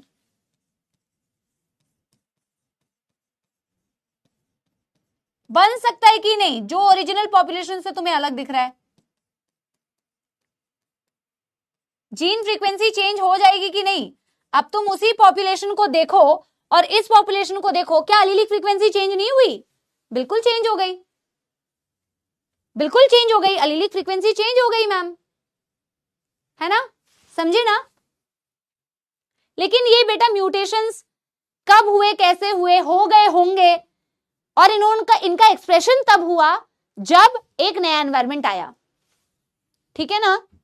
यस, थम्स अप दो। 2 लाइन हमें इसके बारे में लिखनी है, वो मैंने लिखी हुई है एनसीईआरटी की। डन हो गया है ना? इसके नीचे बेटा ये कंक्लूजन लिखो, ये कंक्लूजन लिखो इसके नीचे। क्या कंक्लूजन है देखो, pre-existing advantageous mutations when selected will form or result in new phenotype. Pre-existing, इसका क्या मतलब है समझ रहे हो? What is the meaning of pre-existing? Mutations पहले से थे। लेमार्क वाली कहानी थोड़ी है कि हम कोई नया कैरेक्टर तभी एक्वायर करते हैं जब एनवायरनमेंट हमें फोर्स करता है। म्यूटेशंस तो हो गए होंगे, जनरेशंस जब बन रही थी म्यूटेशंस हो गए होंगे। प्री एग्जिस्टिंग है, एडवांटेजियस क्यों है? क्योंकि एंटीबायोटिक रेजिस्टेंट, आपको एंटीबायोटिक के अगेंस्ट रेजिस्टेंस दे रही है। बोल रहे प्री एडवांटेजियस म्यूटेशंस पहले से एग्जिस्ट कर रहे हैं बेटा। When they will be selected they will result in a completely new phenotype, completely new species आपको दिखेगी over a few generation. Mutations तब नहीं हुए जब आपने उन्हें एंटीबायोटिक दिया, म्यूटेशंस पहले से थे। ऐसा नहीं हुआ कि आपने उन्हें एंटीबायोटिक से इंट्रोड्यूस कराया फिर जाके उनको ध्यान आया कि मैं अपने अंदर म्यूटेशंस कर लेता हूं। नहीं, म्यूटेशंस आर प्री एग्जिस्टिंग होते हैं, advantageous mutations, and eventually they will result in the formation of new species. और नया स्पीशीज बन गया, जीन पूल आपका चेंज हो गया, Hardy-Weinberg equilibrium affected. Easy easy, done कर लिया तो एक थम्स अप दे दो बेटा, डन कर लिया तो एक थम्स अप दे दो। फिर क्या पढ़ेंगे, कुछ कुछ इसमें से एनसीईआरटी की लाइन में रीड करा दूंगी, इंपॉर्टेंट, ठीक है ना? ये हार्डी-विनबर्ग इक्विलिब्रियम से रिलेटेड। अच्छा, नेक्स्ट हमें क्या पढ़ना है बेटा? Next number 4। अच्छा, नंबर 4 पहले नेचुरल सिलेक्शन लिख लो, क्योंकि तुमने ये ऑलरेडी किया हुआ है और इसमें हमें ज्यादा कुछ करना नहीं है, सिर्फ ऐसे लिख लो नेचुरल सिलेक्शन। आपने इनके बेटा एग्जाम्पल्स, आपने इनके टाइप सब पढ़े हुए हैं, तो नेचुरल सिलेक्शन के बारे में ऑलरेडी एक्सप्लेन्ड है, तो आप ऐसे लिख लो ऑलरेडी एक्सप्लेन्ड। डार्विन की थ्योरी देखोगे तो आप खुद ही देख लोगे नेचुरल सिलेक्शन बेटा कैसे, या एग्जाम्पल्स देख लोगे तो आपको खुद ही पता चल जाएगा कि कैसे बेटा नेचुरल सिलेक्शन जीन पूल को इंपैक्ट करता है, ठीक है ना। तो we are not going to write about natural selection again. Industrial melanism very good example. पहले एक पॉपुलेशन में काले वाले ज्यादा, या पहले व्हाइट वाले ज्यादा काले वाले कम, और आफ्टर अ वाइल काले वाले ज्यादा हो गए व्हाइट वाले कम। जिनके पास बेटा, जिन्होंने बेटर एडेप्टेशन शो की, बेटर बेटा एनवायरमेंट में जो ज्यादा अच्छे से अडेप्ट कर पाए वो ज्यादा सर्वाइव कर पाए, जो एडेप्टेशन अच्छी थी जिनके पास सर्वाइवेबिलिटी उनकी ज्यादा हो पाई, दैट इज नेचुरल सिलेक्शन, ठीक है ना। अच्छा, डार्विन फिंचर सभी एक्सप्लेन करूंगी, सब्र करो तुम, सब्र करो, ठीक है ना। नंबर 5 हम पढ़ते हैं बेटा, क्या इसे हमें एक्सप्लेन करना है, जेनेटिक ड्रिफ्ट। जेनेटिक ड्रिफ्ट, और इस जेनेटिक ड्रिफ्ट के 2 टाइप्स होते हैं, founders effect and bottleneck effect. उसको हमें समझना है। पहले ड्रिफ्ट क्या होता है एक बारी समझते हैं। ड्रिफ्ट को एक्सप्लेन किया जाता है इन अ स्मॉल पॉपुलेशन, छोटी पॉपुलेशन में ड्रिफ्ट आपको दिखता है बेटा, बड़ी पॉपुलेशन में इंपैक्ट पता नहीं चलता है ज्यादा। In a small population random, ये बहुत इंपॉर्टेंट वर्ड है, random loss of allele. Random loss of allele हो गया एक छोटी पॉपुलेशन में, रैंडम लॉस ऑफ अलील हो गया। अभी मैं समझाती हूं कैसे, हाइपोथेटिकल एग्जांपल लेके समझाती हूं। रैंडम लॉस हो गया, मान लो बेटा मिट्योराइट आके गिर गया, मिट्योराइट आके गिर गया किसी जगह पे बेटा, तो रैंडम कुछ पॉपुलेशन बेटा मर गई। चींटियां थी बेटा, हरे रंग की चींटियां थी, लाल रंग की चींटियां थी, एलिफेंट आया, एलिफेंट ने बेटा पैर रखा, लाल वाली मर गई, रैंडम लॉस हो गया ना, ऐसा कोई कारण नहीं है। या फिर बेटा हवा आई, आधी चींटियों को कहीं बेटा उड़ा के लेके चली गई, समझ रहे हो ना, रैंडम लॉस ऑफ अलील। या फिर ज्योग्राफिकल आइसोलेशन हो गया, जगह अलग हो गई, एरिया जिस जगह पे रह रहे थे मान लो वो एरिया ही अलग हो गया, ज्योग्राफिकल आइसोलेशन हो गई। या कोई नेचुरल कैलेमिटी आ गई, या ह्यूमन हंटिंग हो गया, चीता को बेटा हमने इतना मारा कि आज चीता की पॉपुलेशन देखो कितनी कम हो गई, रैंडम है ना, आपने ऐसा कुछ थोड़ी देखा, आपने चीता की बड़ी पॉपुलेशन में हंटिंग कर दी, रैंडम लॉस हो गया। रैंडम लॉस अगर किसी पॉपुलेशन से किसी जीन का होता है, एलील का होता है, दैट इज बेटा जेनेटिक ड्रिफ्ट।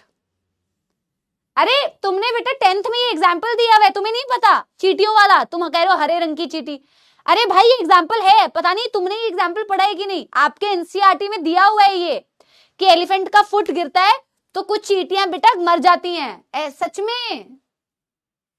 अरे यार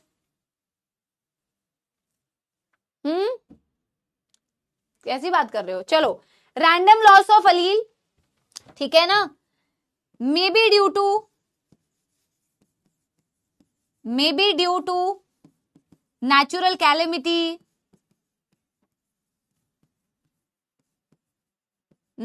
कैलेमिटी, एंथ्रोपोजेनिक एक्शन मतलब ह्यूमन एक्टिविटीज,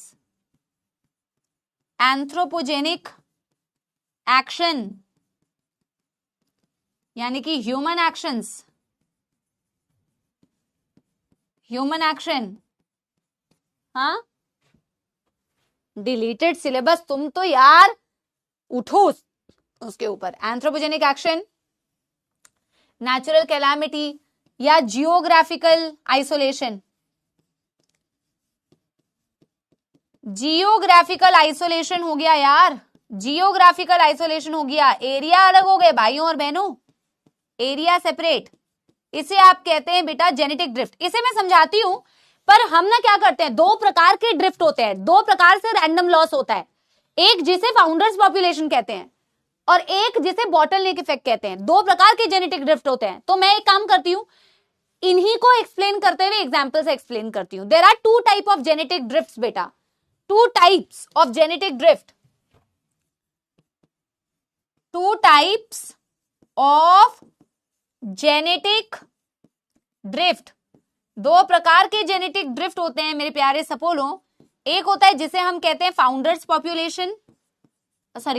इफेक्ट, एक होता है जिसे कहते हैं फाउंडर्स इफेक्ट, इसी में एग्जाम्पल से समझा दूंगी अभी मैं, ठीक है ना।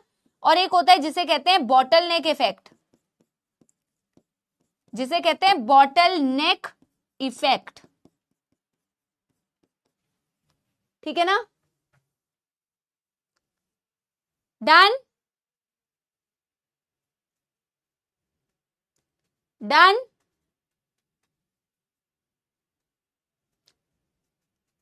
अच्छा जोया लेडी बग बताया हुआ था क्या? हाँ वही बात है ना, भावनाओं को समझो, भावनाओं को समझो। डन डन डन, डन हो जाए तो बताना मेरे प्यारे सपोलो।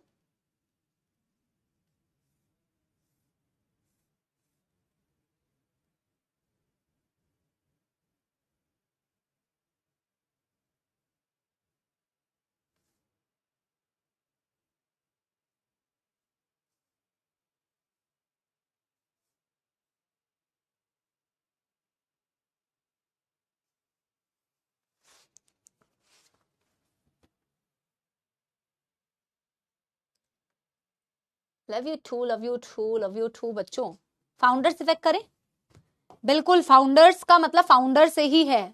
फाउंडर कौन होता है? खोज करता है जो, जैसे फाउंडर ऑफ फिजिक्स वाला अलग पांडे सर, वैसे ही फाउंडर, ये सच में बेटा वैसा ही है। अभी देखो तुम समझो, समझो मेरी बात को बेटा। फाउंडर का मतलब यहाँ पे भी वही है, एक नई पॉपुलेशन की खोज करेगा ये फाउंडर्स इफेक्ट में।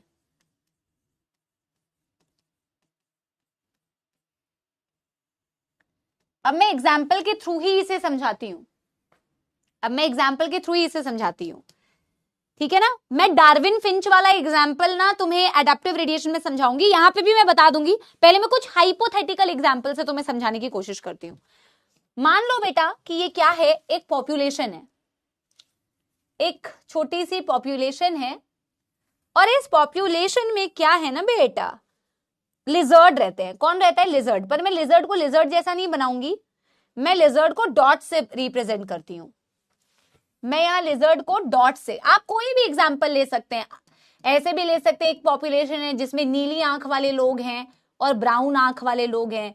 एक ऐसी पॉपुलेशन है जिसमें लाल बाल वाले लोग हैं और काले बाल वाले लोग हैं। कोई भी रैंडम एग्जांपल ले सकते हैं। आपको अगर फाउंडर्स इफेक्ट समझना है, आप कोई भी रैंडम एग्जांपल लेके समझ सकते हैं। तो मैं तुम्हें समझा रही हूं कि ये एक पॉपुलेशन है, ये एक ओरिजिनल पॉपुलेशन है। इसमें हमारी बेटा क्या है? लिजर्ड, लिजर्ड रह रही है। चलो लिजर्ड की जगह ना मैं तुम्हें समझाती हूं, इससे क्या बोलते हैं, बर्ड। क्योंकि डार्विन फिंच का भी एग्जाम्पल ऐसे ही था। डार्विन फिंचेस जो आप पढ़ोगे ना, डार्विन फिंचेस का भी एग्जाम्पल इसी से रिलेटेड है, जो मैं एडेप्टिव रेडिएशन में भी तुम्हें पढ़ाऊंगी। मान लो यहां पे एक ओरिजिनल, मतलब ये ओरिजिनल पॉपुलेशन है। बेसिकली ये क्या है? ये ओरिजिनल पॉपुलेशन है, ये ओरिजिनल पॉपुलेशन है बेटा बर्ड्स की, ठीक है ना। ये ओरिजिनल पॉपुलेशन है। अब हुआ क्या बेटा, रैंडमली इस पॉपुलेशन में से क्या हुआ ना, रैंडमली बेटा क्या हुआ, इस पॉपुलेशन में से बेटा क्या हुआ, कुछ इंडिविजुअल्स मूव करके एक नई जगह पे आ गई। उन्होंने बोला कि यार, मान लो कि ये इंडिविजुअल्स थे यार, ये इंडिविजुअल्स, इन्होंने कहा यार हमारे साथ ना बड़ा भेदभाव हो रहा है, हमें ये लोग ना ज्यादा भाव नहीं दे रहे, बड़े सेल्फिश लोग हैं, ठीक है ना, हमारे साथ ना ये लोग अच्छा व्यवहार नहीं करते। ये पिंक वाले इंडिविजुअल्स थे। इन्होंने कहा कि यार हम एक काम करते हैं, यहाँ तो हमें इतनी इंपॉर्टेंस नहीं मिल रही, हम क्या करते हैं, हम नई जगह मूव करके चले जाते हैं। इन्होंने क्या सोचा कि हम नई जगह मूव करके चले जाते हैं। कहा कि यार हम अपनी दुनिया बसाएंगे, हम एक नई जगह पे मूव करके जाते हैं और अपनी खुद की पॉपुलेशन बनाते हैं। रैंडम हुआ कि कुछ पॉपुलेशन बेटा, अब उसमें हो सकता है बेटा इनके साथ साथ दो चार सफेद वाले भी आ गए, मतलब जो ये वाली पॉपुलेशन थी, हो सकता है ये सेल्फिश वाली जो पॉपुलेशन थी, इस सेल्फिश में से भी बेटा दो चार इंडिविजुअल्स हो सकता है मूव करके आ गए। तो मैंने क्या कहा, ये सारे इंडिविजुअल्स फॉर एग्जाम्पल बेटा क्या किए, मूव करके एक नए एरिया में आए। क्या किया इन्होंने? मूव करके एक नए एरिया में आए।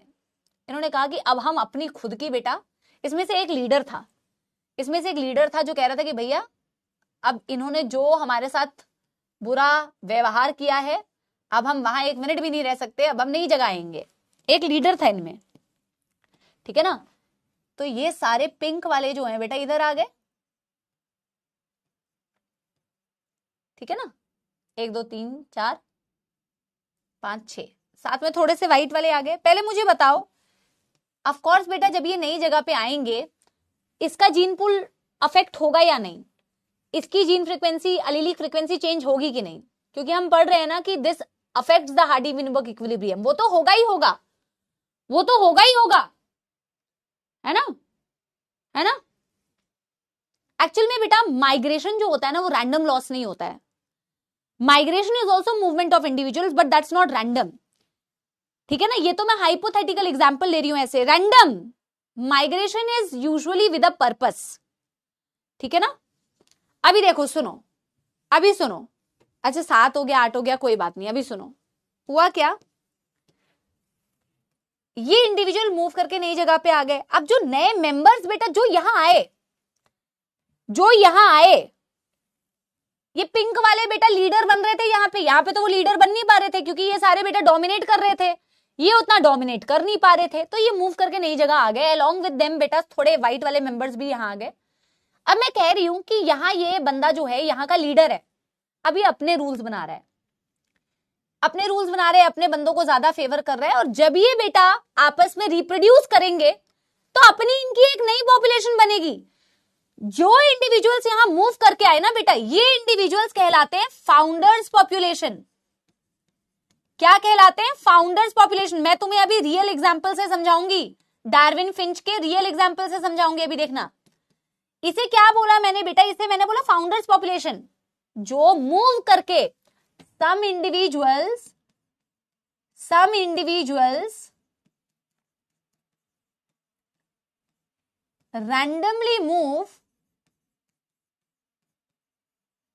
randomly move to a new area। मैं कह रही हूं ये सेल्फिश वाले लोग थे, सेल्फिश थे थोड़े, इसीलिए बेटा सेल्फिश पीपल थे, इन्होंने कहा कि हम इनको छोड़ देते हैं और नई जगह पे अपनी दुनिया बसाते हैं। ये फाउंडर्स पॉपुलेशन क्यों है? आगे ये रिप्रोड्यूस करेंगे, ये फाउंडर्स पॉपुलेशन है जो आगे जाके नई स्पीशीज बनाएंगे। जब बेटा ये रिप्रोड्यूस करेंगे तो तुम्हें अब यहां से देखो कितनी बेटा डिफरेंट पॉपुलेशन दिखेगी, हाँ या ना मुझे बताओ बेटा। भले ये हाइपोथेटिकल मैं तुम्हें बता रही हूं बट तुम समझ पा रहे हो? अब तुम देखो यहां सारे मेंबर्स ज्यादा ऐसे दिख रहे हैं, हो सकता है यहां कुछ मेंबर्स ऐसे दिखेंगे। क्या एक कंप्लीटली न्यू पॉपुलेशन बनी? एनसीईआरटी कहती है फाउंडर्स पॉपुलेशन बेटा एक कंप्लीटली न्यू स्पीशीज भी बना सकती है, कंप्लीट न्यू स्पीशीज का भी फॉर्मेशन हो सकता है। क्या मेरी बात समझ रहे हो? यस और नो? हाँ, सेल्फिश पीपल मतलब सेल्फिश बर्ड, हाँ वही कौन सा एग्जाम्पल लिया था ये भूल गई मैं, आप मुझे बताओ ना बेटा। अब यहां पे तो ये बेटा, अब यहां पे तो ये डोमिनेट करेंगे ना क्योंकि इनके मेंबर ज्यादा हैं। जब ये डोमिनेट करेंगे तो ओवर जनरेशंस तुम्हें ऐसा दिखेगा, ओवर जनरेशन तुम्हें एक न्यू पॉपुलेशन दिख रही है, एक कंप्लीटली न्यू पॉपुलेशन दिख रही है। किसने इस न्यू पॉपुलेशन को बनाया बेटा? इस न्यू पॉपुलेशन को बनाया इस फाउंडर्स पॉपुलेशन ने। पूछा जाता है what is the founders population? Founders population वो होती है जो ओरिजिनल पॉपुलेशन से मूव करके किसी नए एरिया में आई होती है, जो आगे जाके एक नई स्पीशीज भी बना सकती है। Founders population can form new species. अब मैं तुम्हें रियल एग्जांपल बताऊं, अगर डार्विन फिंच, जो तुम्हें मैं एडाप्टिव रेडिएशन में भी बताऊंगी, एक ओरिजिनल बर्ड थी, ओरिजिनल पॉपुलेशन थी चिड़िया की जो सीड खाती थी, तो उसकी बीक जो थी सीड खाने के लिए बनी थी बेटा, उसकी बीक जो थी वो सीड खाने के लिए बनी थी बेटा, राइट। वो रह रहे थे मेनलैंड में, साउथ अमेरिका में वो रह रहे थे। अब उसमें से बेटा रैंडमली कुछ चिड़ियाएं क्या करा उन्होंने, उड़ के आ गई एक नई जगह पे। उन्होंने कहा हम तो भैया वहां पे अब हमें सही नहीं लग रहा है, खाना पानी कम मिल रहा है, सब लड़ मर रहे हैं, तो हम क्या करते हैं ना एक नई जगह पे आते हैं। ये आते हैं गैलापागोस आइलैंड में। डार्विन अपनी शिप लेके HMS बीगल से कहां गए थे? गैलापागोस आइलैंड में। वहां के फ्लोरा और फौना को ऑब्जर्व किया था, याद है जब उन्होंने नेचुरल सिलेक्शन की वो थ्योरी दी थी। तो डार्विन फिंच ओरिजिनल बर्ड थी, अगर तुम उसकी चोंच को देखोगे तो उसकी चोंच ऐसी थी जो सीड खाने के लिए बनी थी। स्मॉल ब्लैक बर्ड, छोटे काले रंग की बर्ड। ये मूव करके कहां आए बेटा? जैसे तुम इसी का एग्जांपल देखो, वो मूव करके कहां आए? एक नई जगह पे, नई जियोग्राफी में आए, नए आइलैंड में आए। कहां? गैलापागोस आइलैंड में। कहां आए वो? गैलापागोस आइलैंड में। वो जो मेंबर्स आए ना ओरिजिनल पॉपुलेशन से, वो थे फाउंडर्स पॉपुलेशन। अब तुम्हें पता है क्या किया उन्होंने वहां? उस एक ही जियोग्राफी में, एक ही जगह पे अलग अलग मतलब उस एक ही मतलब एक कॉमन पॉइंट से स्टार्ट करके उन्होंने क्या किया बेटा? कहा कि आपस में एक काम करते हैं, कंपटीशन नहीं करते हैं। आप देखोगे डार्विन ने जो ऑब्जर्वेशन की थी कि ऑलमोस्ट एक जैसी दिख रही है छोटी काले रंग की बर्ड, बट इनकी बीक बड़ी मॉडिफाइड है। सबकी बीक अगर देखोगे तो अलग है, मतलब सिमिलैरिटी भी और डिफरेंसेस भी हैं। एक्चुअल में हुआ क्या था कि वो जो ओरिजिनल फाउंडर्स पॉपुलेशन आई ना बेटा, कुछ उनमें से थी जो जिनकी बीक तुम देखोगे बड़ी स्ट्रांग थी। तो जिनकी बीक स्ट्रांग थी, मान लो वो बेटा इंसेक्ट खाने लग गए। किसी की बीक जो है बहुत पैनी थी, बहुत लंबी। ओवर ईयर्स हुआ है, ऐसा नहीं हुआ है, एक बार में नहीं हुआ है, कई सालों में ऐसा हुआ है कि कुछ इंसेक्ट खाने लग गई, कुछ कैक्टस खाने लग गई, कुछ पोलन खाने लग गई, कुछ नेक्टर खाने लग गई। सबने बेटा क्या किया ना, अपना अपना खाना चुन लिया। उस एरिया में अलग अलग जगह पे सबने अपना अपना खाना सिलेक्ट कर लिया, कोई किसी से लड़ेंगी नहीं। तो जैसा वो खाना खाती थी ना, उसके अकॉर्डिंग उनकी बीक जो है मॉडिफाई होती गई। एक बार में थोड़ी मॉडिफाई हुई, पहले तो सबकी चोंच एक ही थी ना, सब वही थी जो इंसेक्ट सीड खाने वाली थी। जब वो नई जगह पे आई ना, तो कोई बेटा जाके एक जगह पे किसी को बेटा इंसेक्ट्स मिल गए, किसी को कैक्टस मिल गया, किसी को दूसरे फ्रूट्स मिल गए, किसी को पोलन मिल गया, किसी को नेक्टर मिल गया। ओवर ईयर्स वो वही खाती रही, तो उनकी बीक में भी बेटा मॉडिफिकेशन होता गया। कंप्लीटली न्यू स्पीशीज का बनना आप देख पाते हो इन बेटा फाउंडर्स इफेक्ट। क्या समझे आप? Yes yes. लेकिन बेटा ये जो डार्विन फिंच लिखवा दूं क्या? लिखवाई दूं क्या? वैसे इसके बारे में मुझे तुम्हें बताना है। उसमें क्या बोलते हैं? एडाप्टिव रेडिएशन, डार्विन फिंचेस, इसके बारे में मैं लिख देती हूं ताकि आपको ये फाउंडर्स इफेक्ट समझ में आए। There is a original population, there is an original population, जो मेन पॉपुलेशन थी, original population of seed eating bird. पूछते हैं ओरिजिनल पॉपुलेशन क्या खाती थी? ओरिजिनल पॉपुलेशन क्या खाती थी ये पूछते हैं बेटा। सीड ईटिंग थी वो, seed eating bird living in mainland, living in mainland, mainland में रहती थी। मेनलैंड का मतलब है अमेरिका में, साउथ अमेरिका में। Mainland south America. some of these members moved to Galapagos Island। इसीलिए उन्होंने वो देख के हैरान हो गए कि उस गैलापागोस आइलैंड में वही छोटी काली जो बर्ड है, उनमें कितनी वेरिएशंस आ गई हैं, उनकी चोंच में कितनी वेरिएशंस आ गई हैं। तो उन्होंने स्टडी किया तो पता चला ये इनके एंसेस्ट्री जो थी वो कॉमन थी।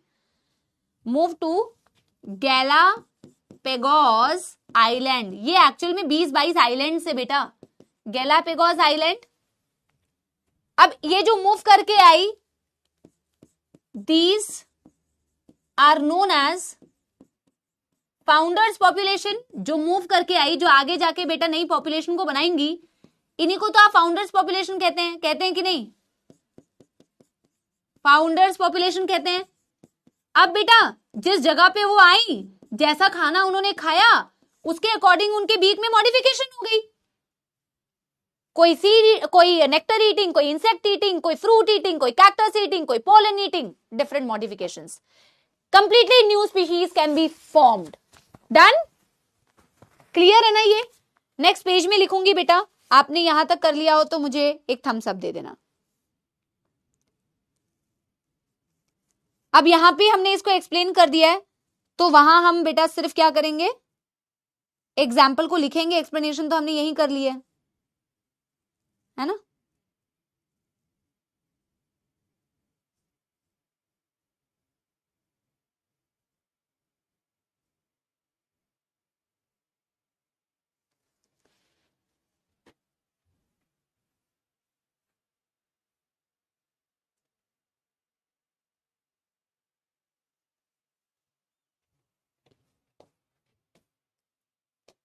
आगे हम लिखेंगे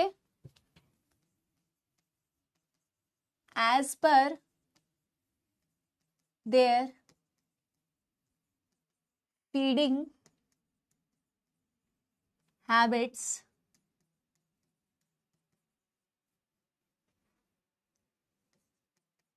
their beak modified with time.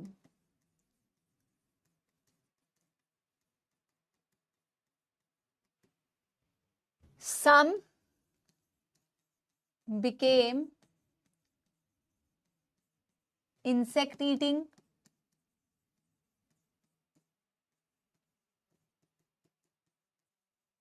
some cactus eating,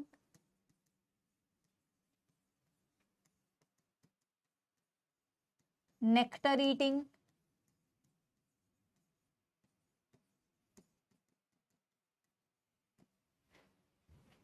fruit eating, etc.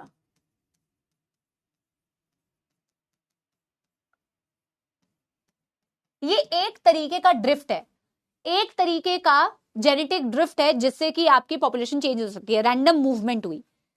एक ड्रिफ्ट होता है जिसे कहते हैं बॉटल नेक इफेक्ट, एक ड्रिफ्ट होता है बेटा जिसे कहा जाता है बॉटल नेक इफेक्ट। जैसा इसका नाम है ना वैसे ही इसकी डेफिनेशन भी है। देखो, बॉटल नेक इफेक्ट भी एक तरीके का जेनेटिक ड्रिफ्ट है, बट बेटा बाई चांस हो रहा है ना, बाई चांस हो रहा है,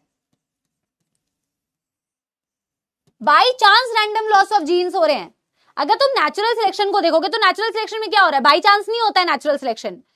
जैसे नेचुरल सिलेक्शन में क्या हुआ था, इंडस्ट्रियल मेलानिज्म का एग्जांपल सोच के देखो, दोनों तरीके की मौत थी, बाई चांस ऐसा थोड़ी हुआ कि अचानक से काली वाली गायब हो गई, ऐसा नहीं हुआ था। हुआ ये था कि जिस पर्टिकुलर टाइम पीरियड में जिसके अंदर अच्छी वेरिएशंस थी, एडवांटेजियस वेरिएशंस थी, जो अपने आप को बचा पाया वो सर्वाइव कर गया, नेचर ने उसको सिलेक्ट कर लिया। अब यहां पे ऐसा नहीं होता कि नई पॉपुलेशन कैसे बनी, नई पॉपुलेशन वो नई जगह पे गए, रैंडम मूवमेंट हुई, जैसा खाना उन्होंने खाया उसके अकॉर्डिंग उनकी बीक में मॉडिफिकेशन हुई और रैंडमली उसमें से मूव करके आए। ऐसा थोड़ी था कि उनमें से हम डिसाइड करके बैठे थे कि यही वाले इंडिविजुअल्स मूव करके आएंगे, ऐसा कोई डिसाइडेड तो था नहीं बेटा कि ओरिजिनल पॉपुलेशन में से डिसाइडेड है कि यार यही मेंबर्स मूव करके आएंगे, रैंडम है। बॉटल नेक इफेक्ट जैसे कि ह्यूमन एक्शंस की वजह से, जैसे कि एक चीता की पॉपुलेशन है, मान लो एक बॉटल बनाती हूं, अब ये बॉटल तुम सीधा भी बना सकते हो, ये बॉटल तुम ऐसे लेटा हुआ भी बना सकते हो। एक बॉटल है, बॉटल की ये नेक है मान लो, बॉटल की ये नेक है मान लो, यस। अब मैं कह रही हूं कि यहां हमारे पास ना पहले ओरिजिनल जो पॉपुलेशन थी, ओरिजिनल पॉपुलेशन थी जिसमें हमारे पास बहुत सारे चीता थे, बहुत सारे चीता थे। अब चीता की क्वालिटी कुछ भी हो सकती है बेटा, हमें नहीं पता कौन से चीता तेज दौड़ता है, कौन सा धीरे दौड़ता है, कौन से के पास डिजीज रेजिस्टेंट जीन्स है, हमें नहीं पता है, ठीक है ना। मैं तुम्हें समझाने के लिए अभी बता रही हूं कि समझो कि हमारे पास ओरिजिनल चीता पॉपुलेशन है, ह्यूमन हंटिंग किया हमने थोड़ी देखा कि किसके पास कौन सी क्वालिटी थी। ये बॉटल भरी हुई है, ऐसा मान लो कि ये बॉटल भरी हुई है, ठीक है ना, बॉटल भरी हुई है ना, अभी ऐसा लग रहा है, मतलब इसको एक्सप्लेन ऐसे किया जाता है, एक बॉटल भरी हुई है पॉपुलेशन से, इतनी ज्यादा पॉपुलेशन है, ओरिजिनल पॉपुलेशन जो है हमारी बहुत ज्यादा है, ये हमारी ओरिजिनल पॉपुलेशन है। सोचो इसमें कितनी वेरिएशंस है, मेंबर्स में आपस में कितनी वेरिएशंस होंगी जो ओरिजिनल पॉपुलेशन है ना। Original population appears to fill the complete bottle, appears to fill the complete bottle. लेकिन फिर क्या हुआ? ह्यूमन हंटिंग हुआ जैसे ही रैंडम लॉस ऑफ जीन हुआ बेटा. फॉर एग्जाम्पल, यस, हमने क्या किया बेटा? हंटिंग. हमने क्या किया? Excessive human hunting. जीन का लॉस होगा. Excessive human hunting.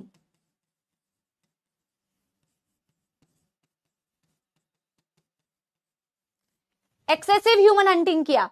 मान लो से फॉर एग्जाम्पल बेटा, से फॉर एग्जाम्पल मैंने जो पिंक कलर से बनाए हुए हैं ये मेंबर्स, मान लो चीता की वो पॉपुलेशन है जिनके पास कोई डिजीज रेजिस्टेंट जीन है. हाई समझाने के लिए मैं तुम्हें बता रही हूं.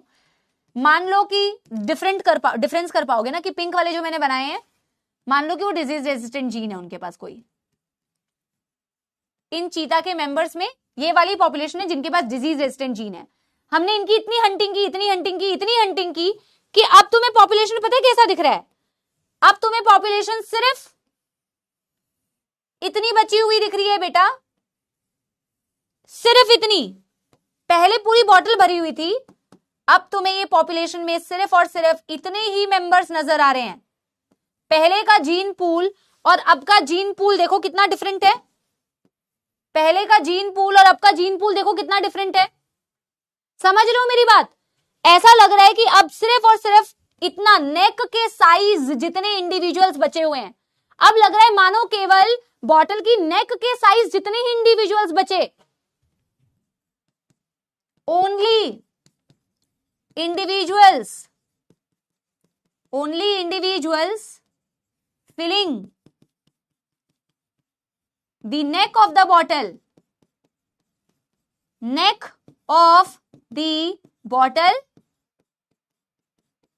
are left.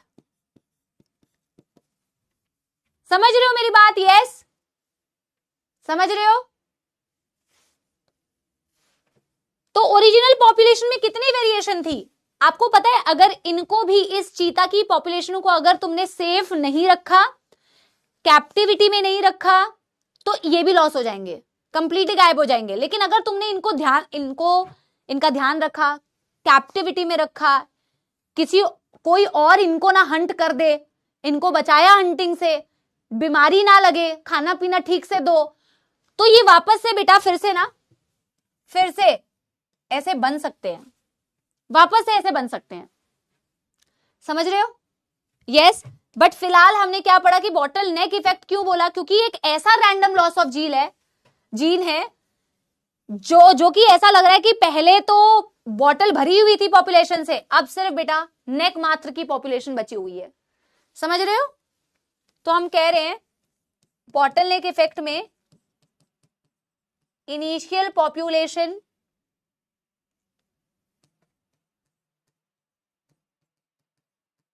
was filling the complete bottle, इसीलिए इसका नाम पड़ा ऐसे. But due to hunting only a few left,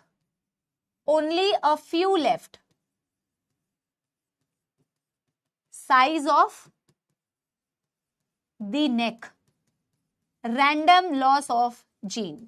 थोड़ा सा एनसीईआरटी से इसको पढ़ा देती हूँ बेटा, ठीक है ना? थोड़ा सा एनसीईआरटी से इसे पढ़ा देती हूँ. पहले मुझे एक थम्स अप दे दो बेटा, पहले मुझे एक थम्स अप दे दो अगर यहां तक कोई दुखद समस्या नहीं है.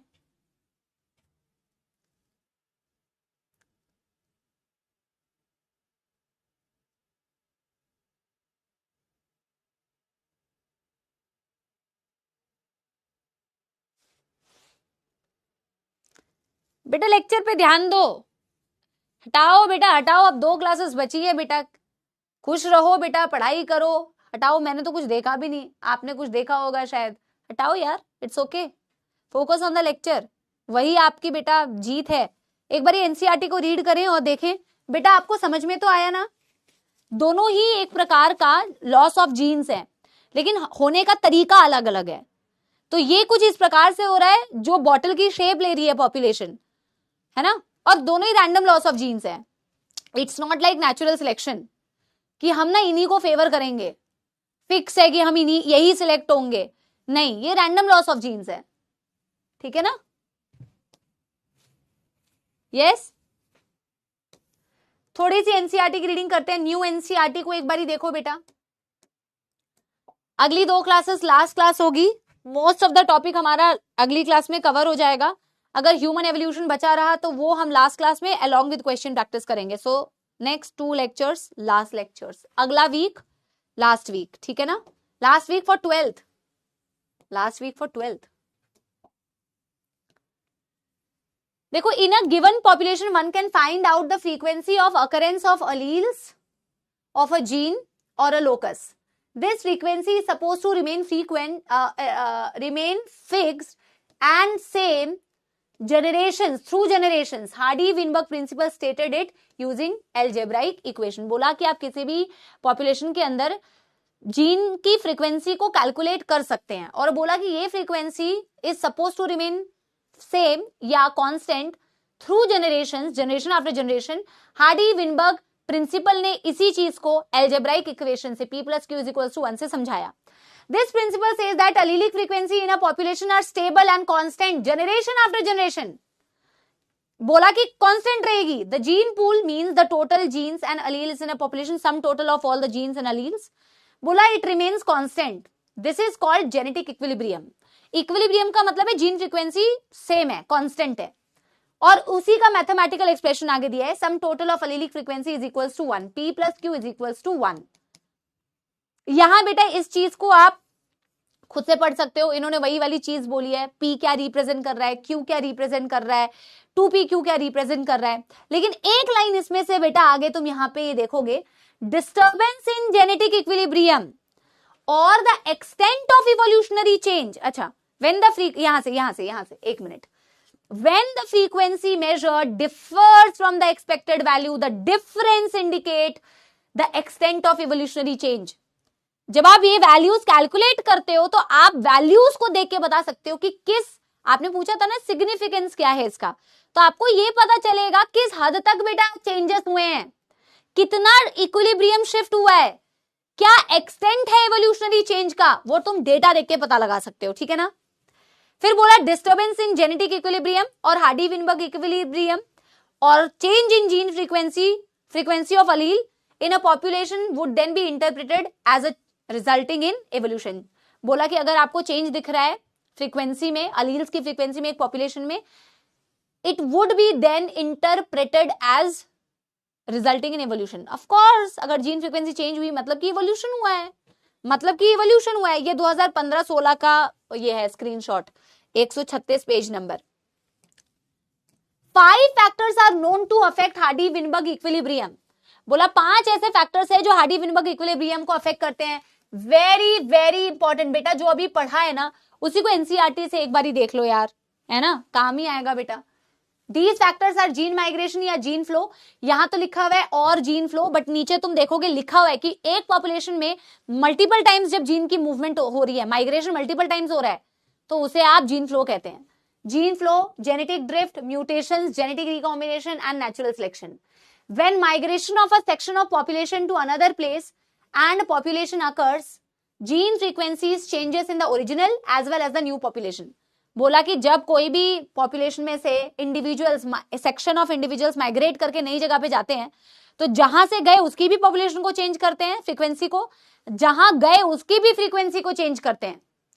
न्यू जीन्स और alleles are added to the new population and they are lost from the old population. कैसे हुआ ये, जो नई पॉपुलेशन थी उसमें नए इंडिविजुअल्स ऐड हो गए तो उनकी भी फ्रीक्वेंसी चेंज हुई, जो पुरानी पॉपुलेशन थी वहां से जीन का लॉस हो गया तो ऑब्वियसली बेटा वहां पे भी फ्रीक्वेंसी चेंज हुई। There would be a gene flow if this gene migration happens multiple times। Such important line देखो, छोटी छोटी लाइन एनसीईआरटी की। बोला कि अगर ऐसा ही जीन फ्लो, अगर ऐसा ही माइग्रेशन मल्टीपल टाइम हुआ, इसे जीन फ्लो कहते हैं। There would be a gene flow if migration happens multiple times. अगर ये सेम चीज बाई चांस होती है, अभी आपने पूछा था ना माइग्रेशन और इसमें डिफरेंस क्या है, migration is not by chance, migration by chance नहीं होता है, पर ड्रिफ्ट बाई चांस होता है, रैंडम होता है. If beta the same thing happens by chance, it is called as genetic drift. Sometimes the change in allelic frequency is so different from the new sample of population that they become a completely new species. बोला कई बार ये drift में इस तरीके से movement होती है कि कंप्लीटली एक न्यू स्पीशीज ही बन जाती है. The original drifted population becomes founder and the effect is called as founders. यार एक बात बताओ, न्यू एनसीईआरटी में बॉटलनेक इफेक्ट नहीं दिया हुआ है क्या? ये मैं पुरानी एनसीईआरटी रीड कर रही हूं, बट अच्छा है हमने दोनों पढ़े हैं, यहां से फाउंडर्स इफेक्ट बताया हुआ है. The original drifted population becomes founder. जो ड्रिफ्ट करके गए वो फाउंडर्स बन गए, और जो इफेक्ट है उसे फाउंडर्स इफेक्ट बोला. ये इन्होंने एक टाइप के ड्रिफ्ट को बताया हुआ है, बट दो तरीके से ड्रिफ्ट होती है, bottleneck effect and founders effect. हमने दोनों पढ़ लिए, कोई दिक्कत नहीं है, ठीक है ना, कोई दिक्कत नहीं है. अब ये म्यूटेशंस को देखो एक्सप्लेन किया है. Microbial experiment show that pre existing advantageous mutations when selected will result in observation of new phenotypes over few generation. This will result in speciation. What is the meaning of speciation? Speciation means formation of new species. Formation of new species का मतलब होता है speciation. Microbial experiment ये दिखा रहा है कि pre existing advantageous mutations अगर इनको हम सिलेक्ट कर लें तो कुछ जनरेशन में आपको कंप्लीटली न्यू स्पीशीज देखने को मिल सकती है. लेडरबर्ग एक्सपेरिमेंट, इसको इन्होंने एक्सप्लेन नहीं किया है, बट हमने बेटा एक्सप्लेन करके आप ना एनसीईआरटी से हमेशा इसको मैच कर सकते हो. वैसे मैंने जो आपको माइक्रोबियल एक्सपेरिमेंट पढ़ाया एज सच कुछ बहुत डिफिकल्ट तो है नहीं बेटा कि हम याद नहीं रख पाएंगे, आप बहुत आसानी से याद रख सकते हो. लेडरबर्ग एक्सपेरिमेंट आपने सेम एक्सपेरिमेंट किया हुआ है. एनसीईआरटी ने सिर्फ 3 लाइन में इसको एक्सप्लेन कर दिया है कि अगर प्री एडवांटेजियस एग्जिस्टिंग म्यूटेशंस रहेंगी तो वो क्या करेंगे, कंप्लीटली न्यू स्पीशीज बना सकती है कुछ जनरेशन के अंदर, यानी कि वो हार्डी-विनबर्ग इक्विलिब्रियम को अफेक्ट कर सकती हैं. फिर आगे इन्होंने नेचुरल सिलेक्शन के बारे में बताया हुआ है. बोला natural selection is a process in which heritable variations enabling better survival are enable to reproduce leave a greater number of progeny.